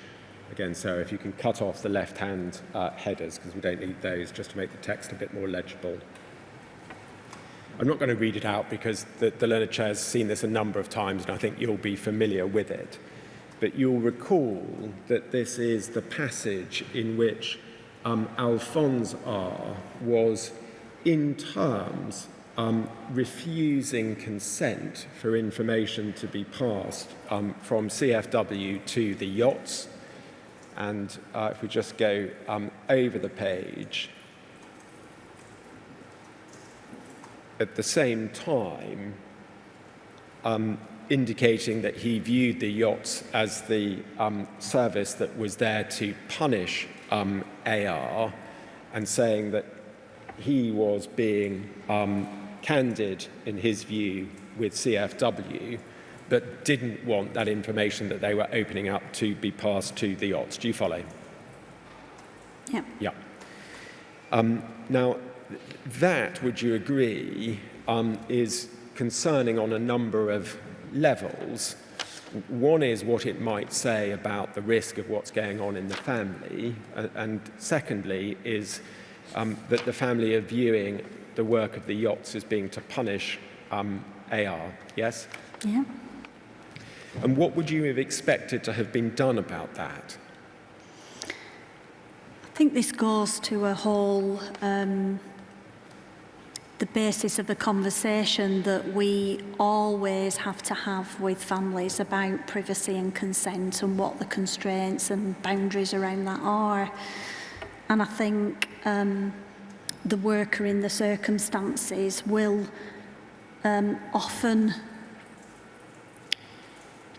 often experience questions and concerns and sort of articulations from a family that will talk about what the boundaries of consent are. So they may be willing to consent for information to be shared with one agency but not another. And their ability to do that sits within the laws around consent, essentially. Workers will be asked to kind of routinely try to reassure families about what consent is about and its place, particularly with a view to the reassurance that we're working in this way with you and we need this consent to work with you on the basis that we can do good for you, that we're working positively with you. And I think that's what she will have attempted to do in those circumstances. I'm sorry, I'm not sure if I'm answering your question. Well, that's for others to judge. But if we look at page 36, the previous page, please, Sarah. The response that comes in relation to this is effectively to say that not to worry, that the information won't be shared with consent. Now, it's fair to say in relation to that that was an initial response by text. And the evidence that was given in relation to this is that there may have been a subsequent conversation with the family where something was agreed whereby information, or at least some information, could be shared with the yacht. That's what was said in evidence. But the inquiry has seen no evidence that there was any feeding back to the yachts of this concerning information. And wouldn't you have expected that? Either if the refusal of consent was retained to say, we can't tell you what information we've been provided with, but you need to know that this family is refusing consent for us to share information with you. Because that is itself something the yachts would need to know, isn't it? Yeah, I would expect that to be part of a conversation with the yacht at some point, whether that was directly or within the context of a team around the family meeting. Yeah. And if consent had been forthcoming, on the other hand, to share subsequently, you would have expected to see evidence of the CFW team specifically saying to the yacht, that we've now got consent to share this exchange. And there's a problem here because father sees you as the punishing service, and therefore you may not be getting the full picture because he may not be opening up to you. Again, that would have been an appropriate way to tackle Alphonse approach to consent on this occasion, would it not? It would, yeah. If we look at LCC 30972, it's a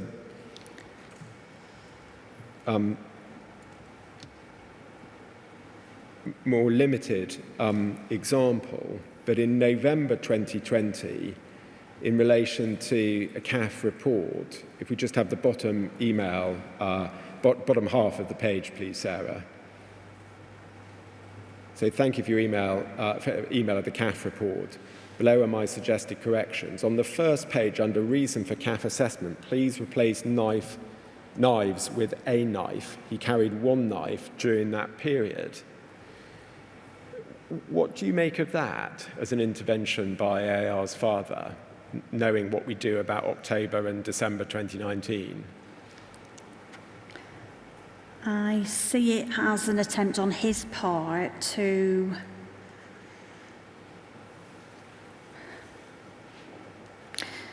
I suppose control what was written down as being what he perceived to be the truth. And whether it's technically correct in that AR was carrying the same knife, can you see that that matters not one jot? Because the risk and the point about carrying knives was that he carried a knife on 10 occasions to school in October 2019 and then repeated it in the course of the hockey stick incident in December. Yeah. So isn't there a risk here of Alphonse manipulating the use of consent? Yeah, that is a potential risk. I think this goes to what certainly I've seen threaded in various notes on the system in various encounters with the family, where there is a propensity for this man to want to try to control the narrative. And do you think that at times the desirability to keep the family on board, which no doubt is a genuine concept, but perhaps had too much focus, and that there was a failure by CFW to stand up to Alphonse on some of these matters and say, very sorry, but actually there's clear evidence, including admissions made by your son, that he carried the knife or knives on multiple occasions, and that's the point. Therefore, we're not going to take this out of the assessment. Yeah. Shouldn't there have been some pushback to that effect? There should, and I can't say that there wasn't. All I can say is that we don't see that in what's been noted down on general note records. And just finally, in terms of consent, for the final period, when you know that ultimately closed in September 2023, and it reaches a stage where AR was deemed to be just refusing consent to engage with the service, what was said, if we look at LCC 302A3,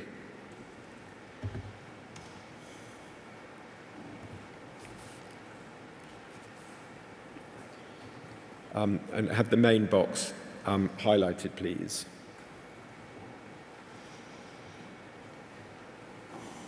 And so what we can see towards the bottom of the page, as Sarah's put it up for us very helpfully, is AR is very clearly now voicing to professionals, both directly and indirectly, by refusing contact, that he is not ready for the support. There are no safeguarding concerns. Yes? Now, that's perhaps accurate so far as it goes, but would you agree that there doesn't seem to be sufficient scrutiny of whether this was a case in which there might need to be an overriding of that consent, potentially by stepping it up to level 4? Yeah, I think this is one of the circumstances that I alluded to earlier, where I can see a couple of points where one might say that an accumulation of circumstances leads to a position where we could have at least taken that for a conversation, a family discussion around step up. Whether or not it would have gone on to meet the thresholds determined by level 4 would be another matter, but yeah. I can't identify that that was the case at that point in time. There might be grounds for a little bit of concern about the vagueness of some of the language. When you say one might say, I can see a couple of points where one might say that an accumulation of circumstances leads to a position where we could have at least taken that. I'm putting it more bluntly, shouldn't that have happened? On the situation that was happening at that time, where after something in the order of 20 plus weeks of attempts had been being made to engage the family, particularly AR, in a course of action and support, and us failing to maintain that, get that engagement, I think there was little else we could do but to close that case on the basis of that non-engagement. We weren't going to be able to change that circumstance. I think you could say... Forgive me, at that stage, I was going to come to this later, but let's deal with it now. This is a boy of 16 or 17 years old, yeah, who is not going outside, really. He's withdrawn from CAM services, who's not being seen by CAMs, who's refusing to be seen by CFW workers, who effectively is hidden away online the whole time against a background of very significant concerns about his former behaviour, his risk to others, a criminal conviction. And you say in relation to that, there's nothing else we could have done. Now, perpetuating it at a level 3 case with CFW obviously wasn't working, and you say 20 weeks and so on. But surely there, the point is to say, well, he's not consenting, but we need to look at more intensive intervention. Therefore, this should be stepped up to level 4. That's the obvious other choice, isn't it? We could have done that. What I'm saying is, whether it would have met threshold for that, I can't say. And in relation to getting the consent of a 17-year-old young person to work with you, because you can't do anything if you don't have that consent and engagement, there's no sort of magic bullet that social care have over early help that would have made them be in a position to be able to do the same thing. We'll pick up with our later witnesses.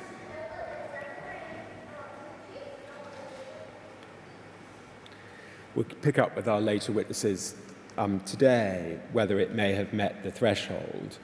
But again, when you say we could have done that, can I suggest that that should have been done? Yes, you can suggest that.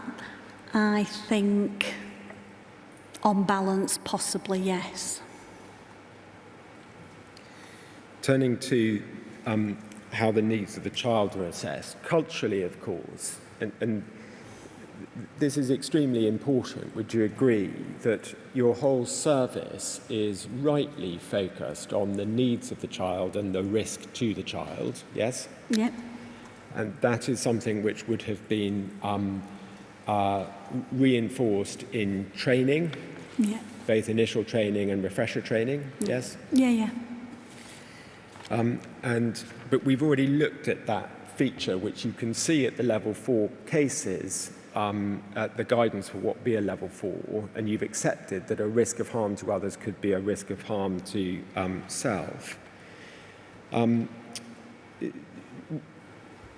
If we look at the 20th of January 2021 episode, you'll remember that that's when there was an allegation by AR that his father had hit him, yes? Yeah. And it emerged, we perhaps don't need to turn up the documents for this, it emerged that what had happened was that AR had actually threatened to break his father's laptop. Alphonse R had tried to stop him, had stood in the way of him getting towards the laptop, and the AM had then kicked his father in the testicles, and Alphonse had, on any view, inappropriately, but had retaliated with a slap to the face. So that was the incident. When that was addressed by CFW, it was established, you recall this from the records, that AR showed no remorse about that at all, commenting that he hadn't hurt his father that much. Yeah? Yep. And that would be a concern. Yeah, it would. Yeah, direct assault, not a trivial assault, and then showing no remorse for it. Would you agree that in the way that that was handled, though, at the time, without turning up all the records, that the entire focus was on whether that was serious enough to warrant intervention in relation to the risks to AR from his father? I would agree, yeah. Yeah. And there was a failure there to take into account that this was an escalation of violence within the home, of AR being prepared to kick his father over something relatively trivial when he didn't get his way, and then showing no remorse afterwards. Mm-hmm. That doesn't feature highly, yeah.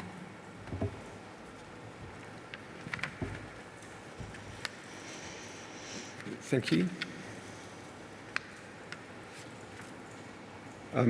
Another example of perhaps the needs of the child, which again I can't stress enough are very important and mustn't of course be overlooked, but perhaps eclipsing the risk to others. In the tail half of 2021, there were those 4 incidences, yes, of violence in the home, 2 with the police being called, 2 others involving pouring items, so a form of assault over AR's father. In the course of those, Ms. Steed of CAMS had asked for consideration to be given to raising it to level 4, so section 47. She'd asked for that by email. And yet, those matters don't even seem to have been discussed at the TAF that followed in December 2021. Can you explain from your assessment of the records why episodes of significant violence in the home were not discussed at all in the next TAF meeting, notwithstanding that CAMS had asked for a Section 47 assessment? No, I can't explain that. I don't know why that is the case. CAMS asking for consideration of the situation at Section 47 wasn't progressed, but neither was it progressed by them either. And I just kind of really wanted to say I'd like it to be remembered that CFW isn't the only agency operating in and around the family that has got the opportunity to escalate something. We have called CAMS. We've asked them similar questions that I'm asking to you, but you'll understand why for you I have to focus on what your side did and didn't do. All right, let's move from the focus on the needs of the child to risk assessment. And if we look in your statement at the risk assessment topic, it's LCC 001998 at page 7, please, Ms. Ashworth. Thank you, Sarah. Very bottom of the page. Right, and you were asked about a whole range of policies and processes and procedures, and in risk assessment, what you answered in relation to this was use of standard Lancashire County Council systems and procedures for health and safety, including the risk of evolve for management and education visits, procedures for premises-related assessment of work settings and outreach, including PPE where necessary, including soft play and sensory rooms, procedures in place for lockdown due to extreme threat, lone working arrangements in place, extensive use of SOS FOB system for alert and response, standby duty systems, and so on. And although you go on to mention home visiting, hazard flags for known risk at property, anticipated violence and aggression, this all seems to relate either to PPE and health and safety or to the risk of CFW workers. Would you agree that that's how you chose to answer this?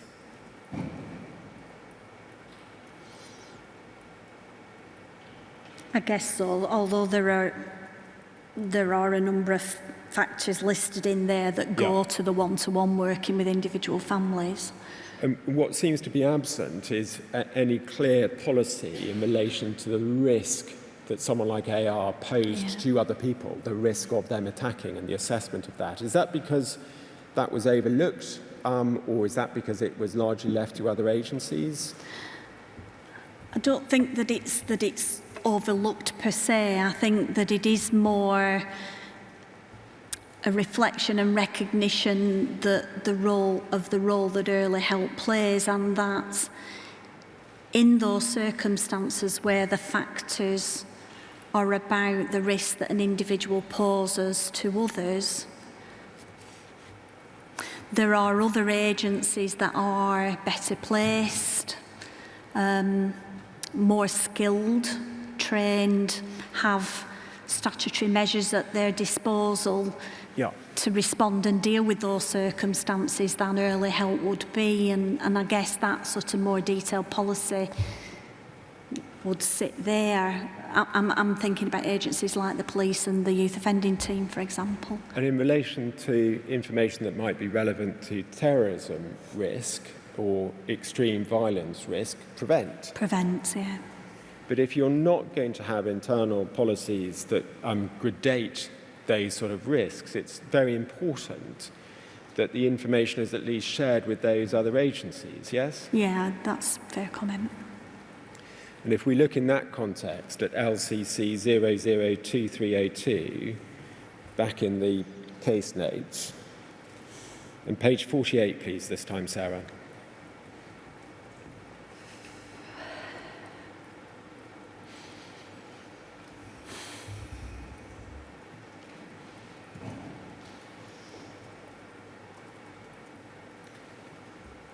And if we could have the large box in the towards the top of the screen. This is the joint visit that was done by Ms. Lewis and Ms. Barrett on the 4th of October, and you'll be familiar with this, and the chair has seen it now a number of times.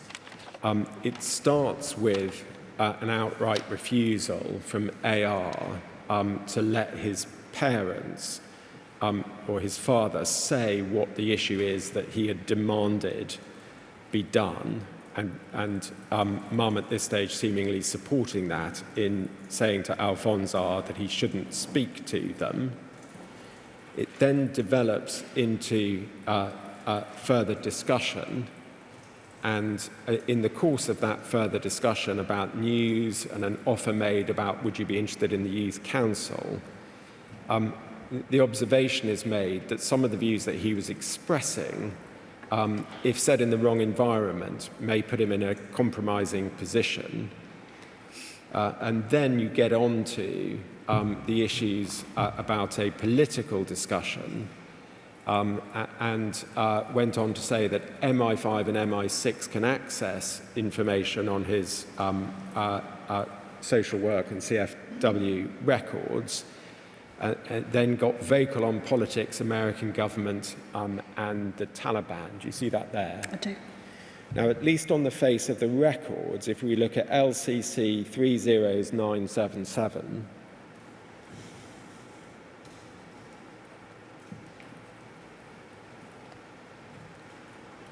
Ms. Barrett says, well, this was not an immediate risk, but it's on the background of what was known.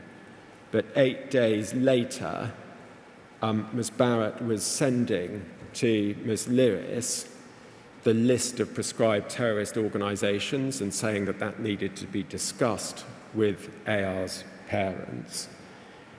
And we've seen LCC 30321.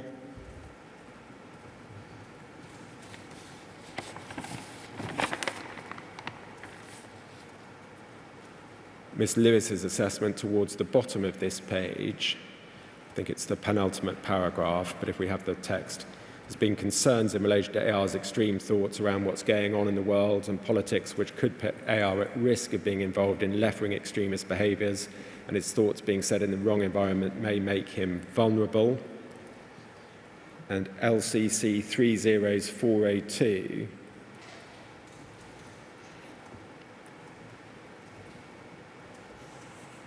at page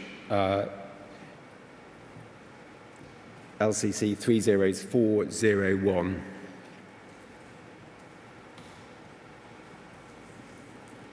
Forgive me, I think I said 402. LCC 30401 at page 2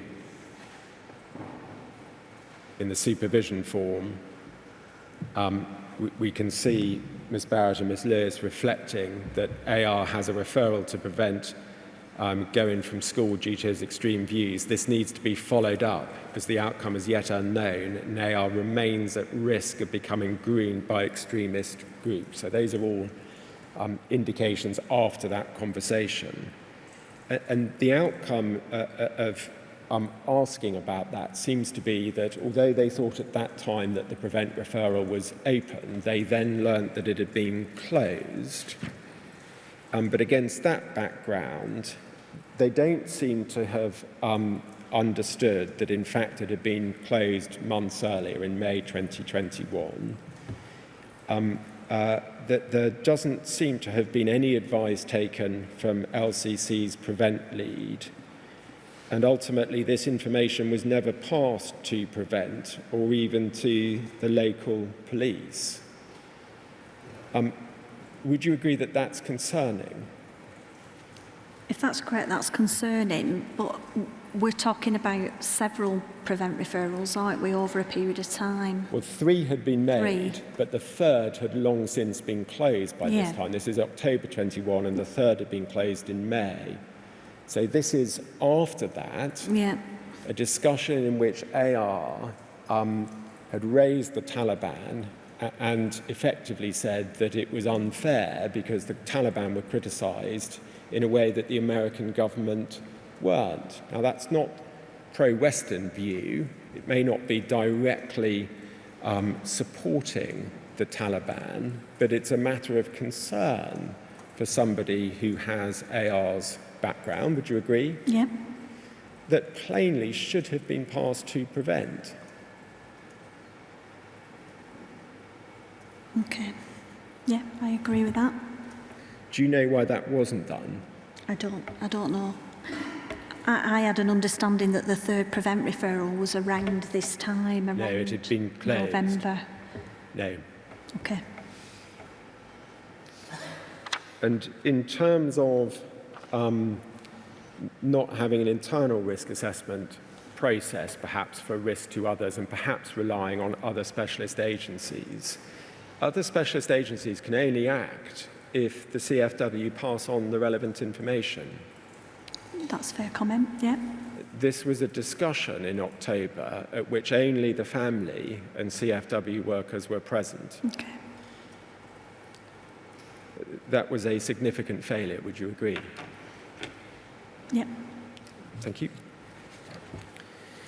Can I just turn to repeat referrals? We touched on that a little bit earlier, and in a way I got ahead of my questioning, but just to go back to that in the 5 periods, do we see that to some extent, whether because there was a step down from children's social care or a fresh referral in, there was over the course of over 2 years something of a sense of the case coming back time and again, and it always being difficult to get full engagement and make much headway? Yep. Do you think that sufficient consideration was given to that very fact and the fact that we've tried before, this family keep coming back, the concerns keep being raised, it is time to put this firmly to the level 14? Do you think that thinking was sufficiently evident? I don't think that specific fact was, no. CFWS is a time-limited service. Could we look at paragraph 31 of your statement, please? Just want to get some help from you on this. It's page 5, Sarah.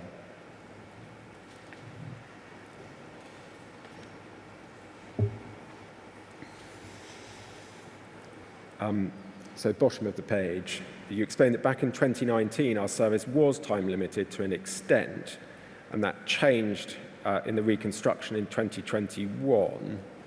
Time limit was only ever notional when working in level 2, not through MASH but direct referrals. We're probably dealing with 3,700 cases before a £5 million investment. You had to have as many cases closing as you had opening. 12 weeks was the threshold point of referrals. To say anything up to 12 weeks was acceptable, and beyond 12 weeks there needs to be a closer eye kept on the case. Is that right? That's true, yeah.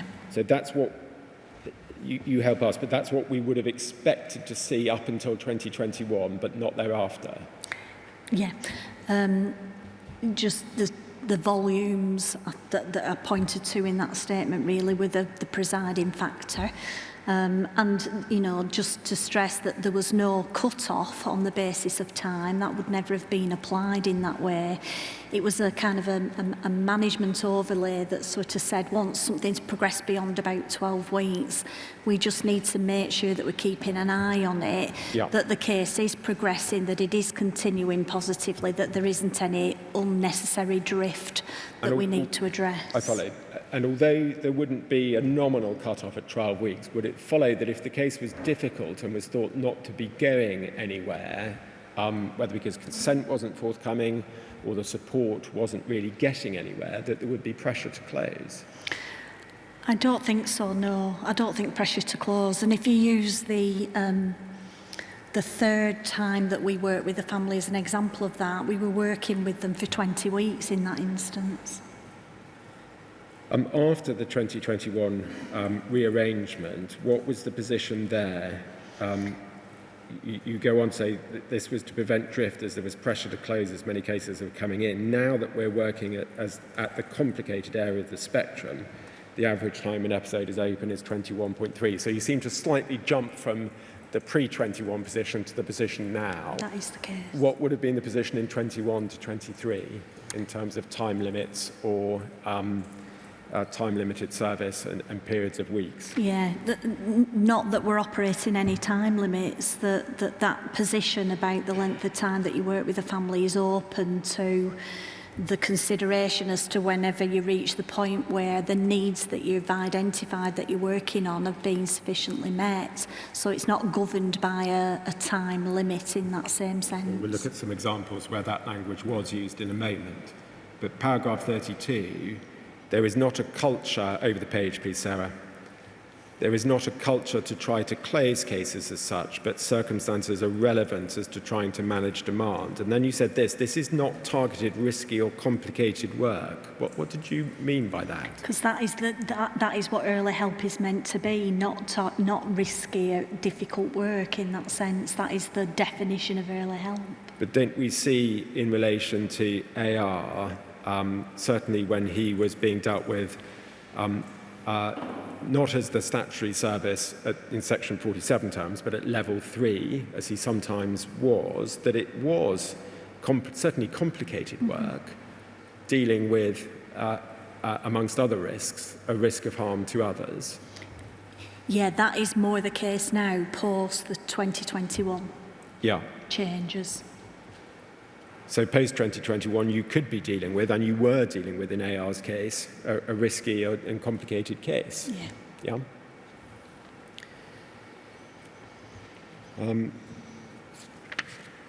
If we look please, at LCC 002302, back in the notes, at page 98 this time.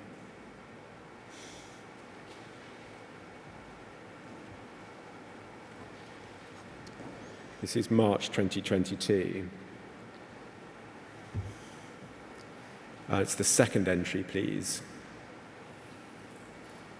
The whole of the middle of the page, if you would, please, Sarah. So you see, in March 22, all actions of the plan have been met. The TAF members have reported that there's been significant improvements for AR. He's been offered a place at Pressfield, all right? And you'll remember that this is the point of time that I've raised with you where you've accepted it could have been left open. But in part of the rationale for why it wasn't kept open, we see in the bottom line of that first sub-box, Alphonse was reminded that CFW are a time-limited service that works at level 3 on the continuum of need, and that currently there are no unmet needs in the family. So in terms, that concept of being a time-limited service was still being used as an explanation in March 22. Yeah, and that does surprise me in that sense. I think my reading of what will have been being driven at there is the propensity for particularly the father to continually want CFW to be working with the family. So there are circumstances where, you know, we're having a final TAF meeting and all agencies and the family are agreeing that things should close at that point. But even so, the father is asking for that to remain, CFW to remain open to the family. Ms. Ashworth, we've looked at this. It wasn't the case that all agencies were agreeing to close. It was at that stage. Well, forgive me, Dad specifically did ask for us to remain open to help with the transition to Pressfield. Forgive me, but this is 11th of March 2022, and you've seen the 4th of March email from Miss Allred at Acorns suggesting that there should be a further TAF to involve Pressfield. And you said, oh, if the family are agreeing, but Alphonse wasn't agreeing at this No, stage. he wasn't. That's what I've just said. But nor was the school. No, and that's why I've said I make that concession that, you know, on the basis of that, we could have held that case open a little longer to support and ease that transition. I mean, just on its face, it's very concerning that a supervision report, so it's not even at the caseworker level, is still referring to it as a time-limited service to justify closing down. I agree, that's surprising to see there at that date. And although the language of time-limited service isn't used, if we wind forward to April 2023, to September 2023, if we just look at LCC 30971,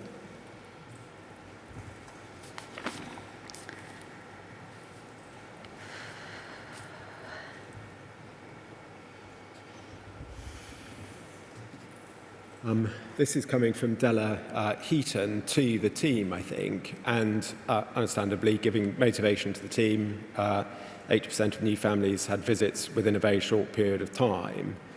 But then she comes to the bad news, so it's fine as it is on the screen at the moment, thank you, towards the bottom of the page. With the good news comes the not so good, lots of children not seen in the month, putting it down to holidays, etc. The hard bit is maintaining it and so on. Not seen in the month. Sharon, can we get AR closed, please? And that does seem to, again, resonate with a sense of wanting to get the cases closed after a period of time. Would you agree? I can see why that will be seen to be the case reading that, but I don't believe that to be the case generally in terms of the culture at that time. Just moving on, thank you, that can come down from the screen, to look more generally at the decision to close AR's case and the absence of any decisions to step up. We've dealt with this to some extent, but can we just draw the strands together? We looked at the first period. For the second period, impacted, as we must recognise, by COVID, as we've explored, the case was closed in the face of opposition from the school who wanted support to continue over the summer period, yes? Yeah, and In the third period, the closure occurred just as the yacht involvement was ended, when there'd been an episode of violence in January 21, and when a prevent referral had just been received. Say those three things again, sorry, sir. The third period, the closure occurred just as the yachts had finished their work, so there was one service withdrawing. There'd been the episode of violence in January 21, and Acorn School had just sent a new prevent referral. And yet, in the face of all of those developments, again, the case was closed by CFW. Yeah, I wasn't aware of the yacht coming to an end at that time. In the fourth episode, as we've been exploring, that September 21 to March 22, we've looked at that. You've got the 4th of October 21 visit with a reference to the Taliban, episodes of violence in November 21, and that January TAF meeting, what I suggested looked like a declaration that it was going to close, and then not changing despite the press field. We've just looked at that, and again, closed in the face of disagreement from others, school, father. Yes? Yep. And in the fifth episode, closed, as we've also explored, in the face really of not making any headway at level 3 because AR was simply not engaging, but in circumstances where there were real grounds to be concerned that this was a boy who just totally withdrawn against a background of earlier risk to others. Yes? Yeah, we've discussed that, yeah.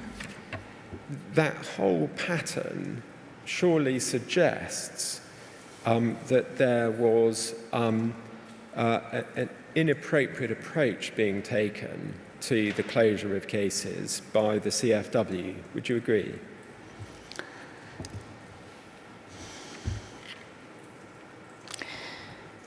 No, I wouldn't agree. I would say that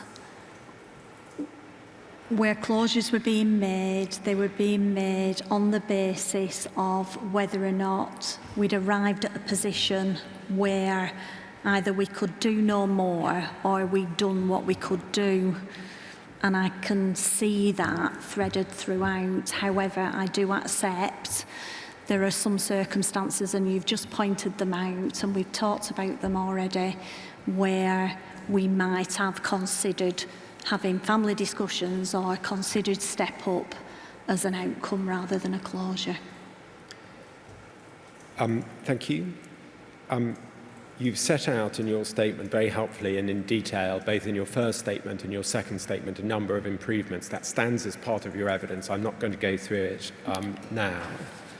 You just help us with this. Reviewing this as a senior manager, what areas in conclusion have you identified that should have been done better by the service? I think there are some matters of record keeping that we've discussed, specific incidences that could have been represented better, more fully.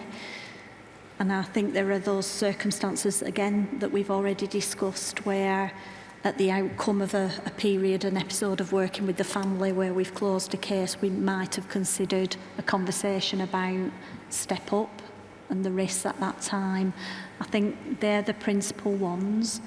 I think further to those, threaded through a period of what is essentially 5 years, from the very beginnings of a service being implemented from scratch back in 2017-18, and beginning to become more evolved in terms of both its practice model, what we can offer, and the expectations on it. I think we have made significant improvements, and I have outlined those in what I think in my witness statements, and I would stand by those.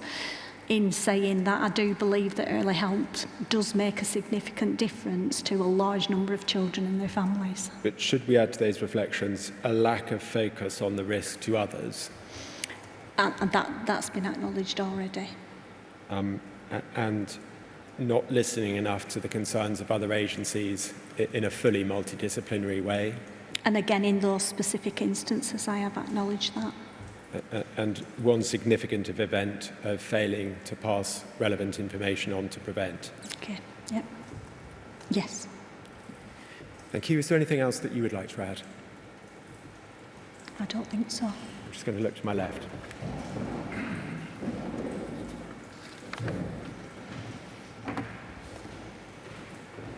Mr. Moss asked you about Mr. Cochrane's evidence that his practice was not to look at the records to build a rapport. And I think your initial response was words to the effect that you could see where he was coming from. And you were expressing some sympathy for that approach. Is that right? Yes, from a particular perspective, yes. Yeah, but you accepted that was bad practice. I did. Liquid logic, you also asked about that. That has a feature, doesn't it, for highlighting important information? In terms of flags? Yes. Yes. But that's no good to a youth worker if they don't look at it. Is that right? That would be correct, yes. Can I suggest to you that bad practice is perhaps not strong enough, and that the practice of not looking at the records is plain daft, because it might contain really important information? Yeah, it might very well, yes. Plain daft is fair. Yeah. Thank you. Thank you, Mr. Chapman. You're very nearly there, Ms. Ashworth. Just one thing from me. Okay. You'll understand that one of the things I've got to consider is whether the overall system provides presently sufficient protection against those, or to control those who present a real threat to others of either death or very serious harm. And it's in that context I want to ask you, not necessarily focusing on this case at all, but really more as an abstract possibility, whether if somebody really does present that level of risk, interventions have been tried and they've failed, essentially not being controlled by the parents at home, and there is a real fear that somebody may die or be caused grievous bodily harm. Can you envisage a situation where, having stepped up to level 4, that they would be removed from the home and taken into care? I can envisage that situation, and certainly at level 4, those statutory services do have a range of mechanisms at their disposal to consider how they might approach that. Yeah. So this isn't just a sort of abstract, sort of theoretically possible result. This is something in the real world that could happen. It is. Both now and back in 2019? Yeah, both now and back in 2019, although I do think the agency's appreciation of those circumstances has become better as the years have progressed, and particularly with Working Together 23 being a bit more explicit about the context of contextual harm and harm to others, the young people posing a risk to other people, that we have needed to take that on board in terms of how we evolve our practice, and I think agencies are still working on that. That's very helpful. So I'd like us just for a moment to pause and for a moment to use the benefit of hindsight. So we've been doing all we can during this inquiry not to use the benefit of hindsight, because we've got to look at the decisions that were taken before the events on the 29th of July. But we know that on the 11th of December 2019, AR, who had been carrying a knife or knives into school on 10 occasions, we know, certainly from some sources, that his intention was to use the knife on another pupil, that he had put that plan into effect by travelling not to the Acorn School by taxi, but to the Range School by taxi, armed with a hockey stick and a knife, and was only unable to get to his victim because there was a school assembly taking place. So a long-term determination to do this. Now, applying the benefit of hindsight and imagining that one had all of that information at one's fingertips, can you imagine, obviously not what the final result would be, but that would be one of the situations in which there would be a level 4 discussion which could lead, for a period, to that individual being removed from the home and being placed into care.